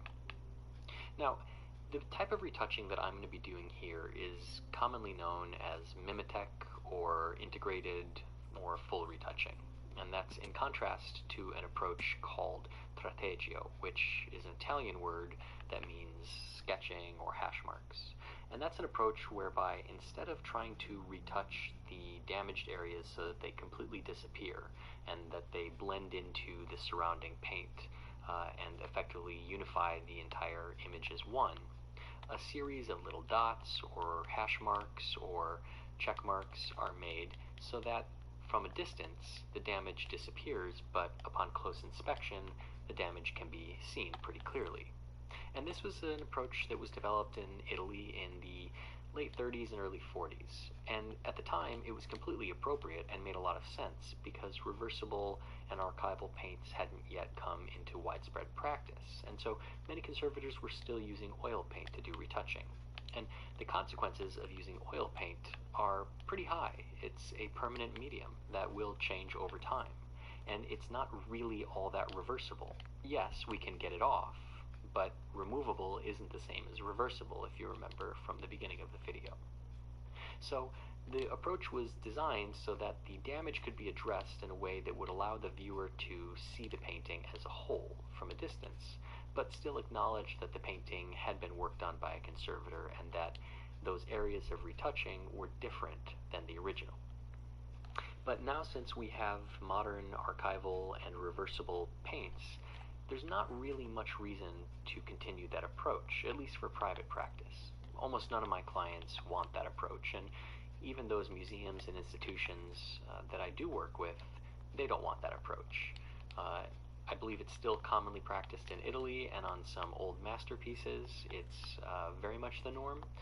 But until my clients ask for it, it's something that I generally don't recommend, because they're usually not very satisfied with the results. They want their paintings to look as if there's been no damage. And like I said, because these paints can be easily removed, there's really no consequence. If somebody decides that they don't like the retouching, well, you saw a swab with the solvent can wipe it right off. And because these paints fluoresce under ultraviolet light, we can always see the work that the conservator has added. So it's not a matter of trying to hide the work or it being permanent. All of those issues for which Strategio was developed have largely been solved. And now one thing you may notice is the brush that I'm using. It looks old and kind of beat up, and the bristles are all twisted and bent out of shape. And that's true. It's an old beat up brush, and the bristles are bent out of shape. And I'm using it specifically for that reason. Normally these brushes have a really fine tip, and they're really precise. And sometimes when I do retouching, that's really, really beneficial. Let's say I'm retouching a very, very small pinprick damage, or a little crack, or something that needs a lot of precision. That's what I want. But in this case, I have a lot of material to cover, a lot of paint to apply, and the surface of this painting isn't completely flat and smooth. And that, what I mean by that is, if you look at the forehead of Anne, you'll notice that it's not one color. It's lots of little colors mixed in together. And so by taking a brush that has bristles that are a little bit beat up and askew and not very precise, as I lay down the colors, they'll kind of diffuse a little bit throughout the area that I'm retouching. And that gives me a better chance of matching or blending in to the surrounding areas. So it's not only a matter of choosing the right color, but it's also a matter of choosing how it gets applied to the surface that will help disguise all of this damage. And there have been cases where I've used large brushes and sort of stippled the retouching on the surface. There have been times when I've used airbrush to apply it on a completely flat and matte surface. And so in this case, this is the best brush for the job. Now there's no trick to doing this. It's a lot of trial and error, and you can see that I'm mixing a color and then changing it and then going back over and then remixing and then changing and then going back over, rinse, repeat, lather, rinse, repeat, so on and so forth. Generally, retouching skin tones and whitish colors or lightish colors are much easier than retouching dark colors. For some reason, they just make more sense to me. I'm sure other conservators, other people have different feelings. So I'm not terribly daunted by the fact that this is a large area of retouching right on the forehead. Now that being said, it is a large area of retouching right on the forehead.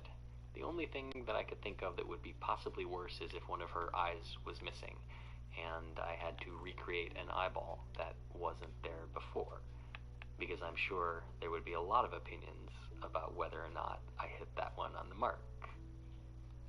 Anyhow, I'm going to work slowly, go through this, make sure that I get all of the colors right, make sure that I get the texture right, make sure that the volume of her forehead looks appropriate, and I may come back to this in the following day and do a little bit more work, give myself some space.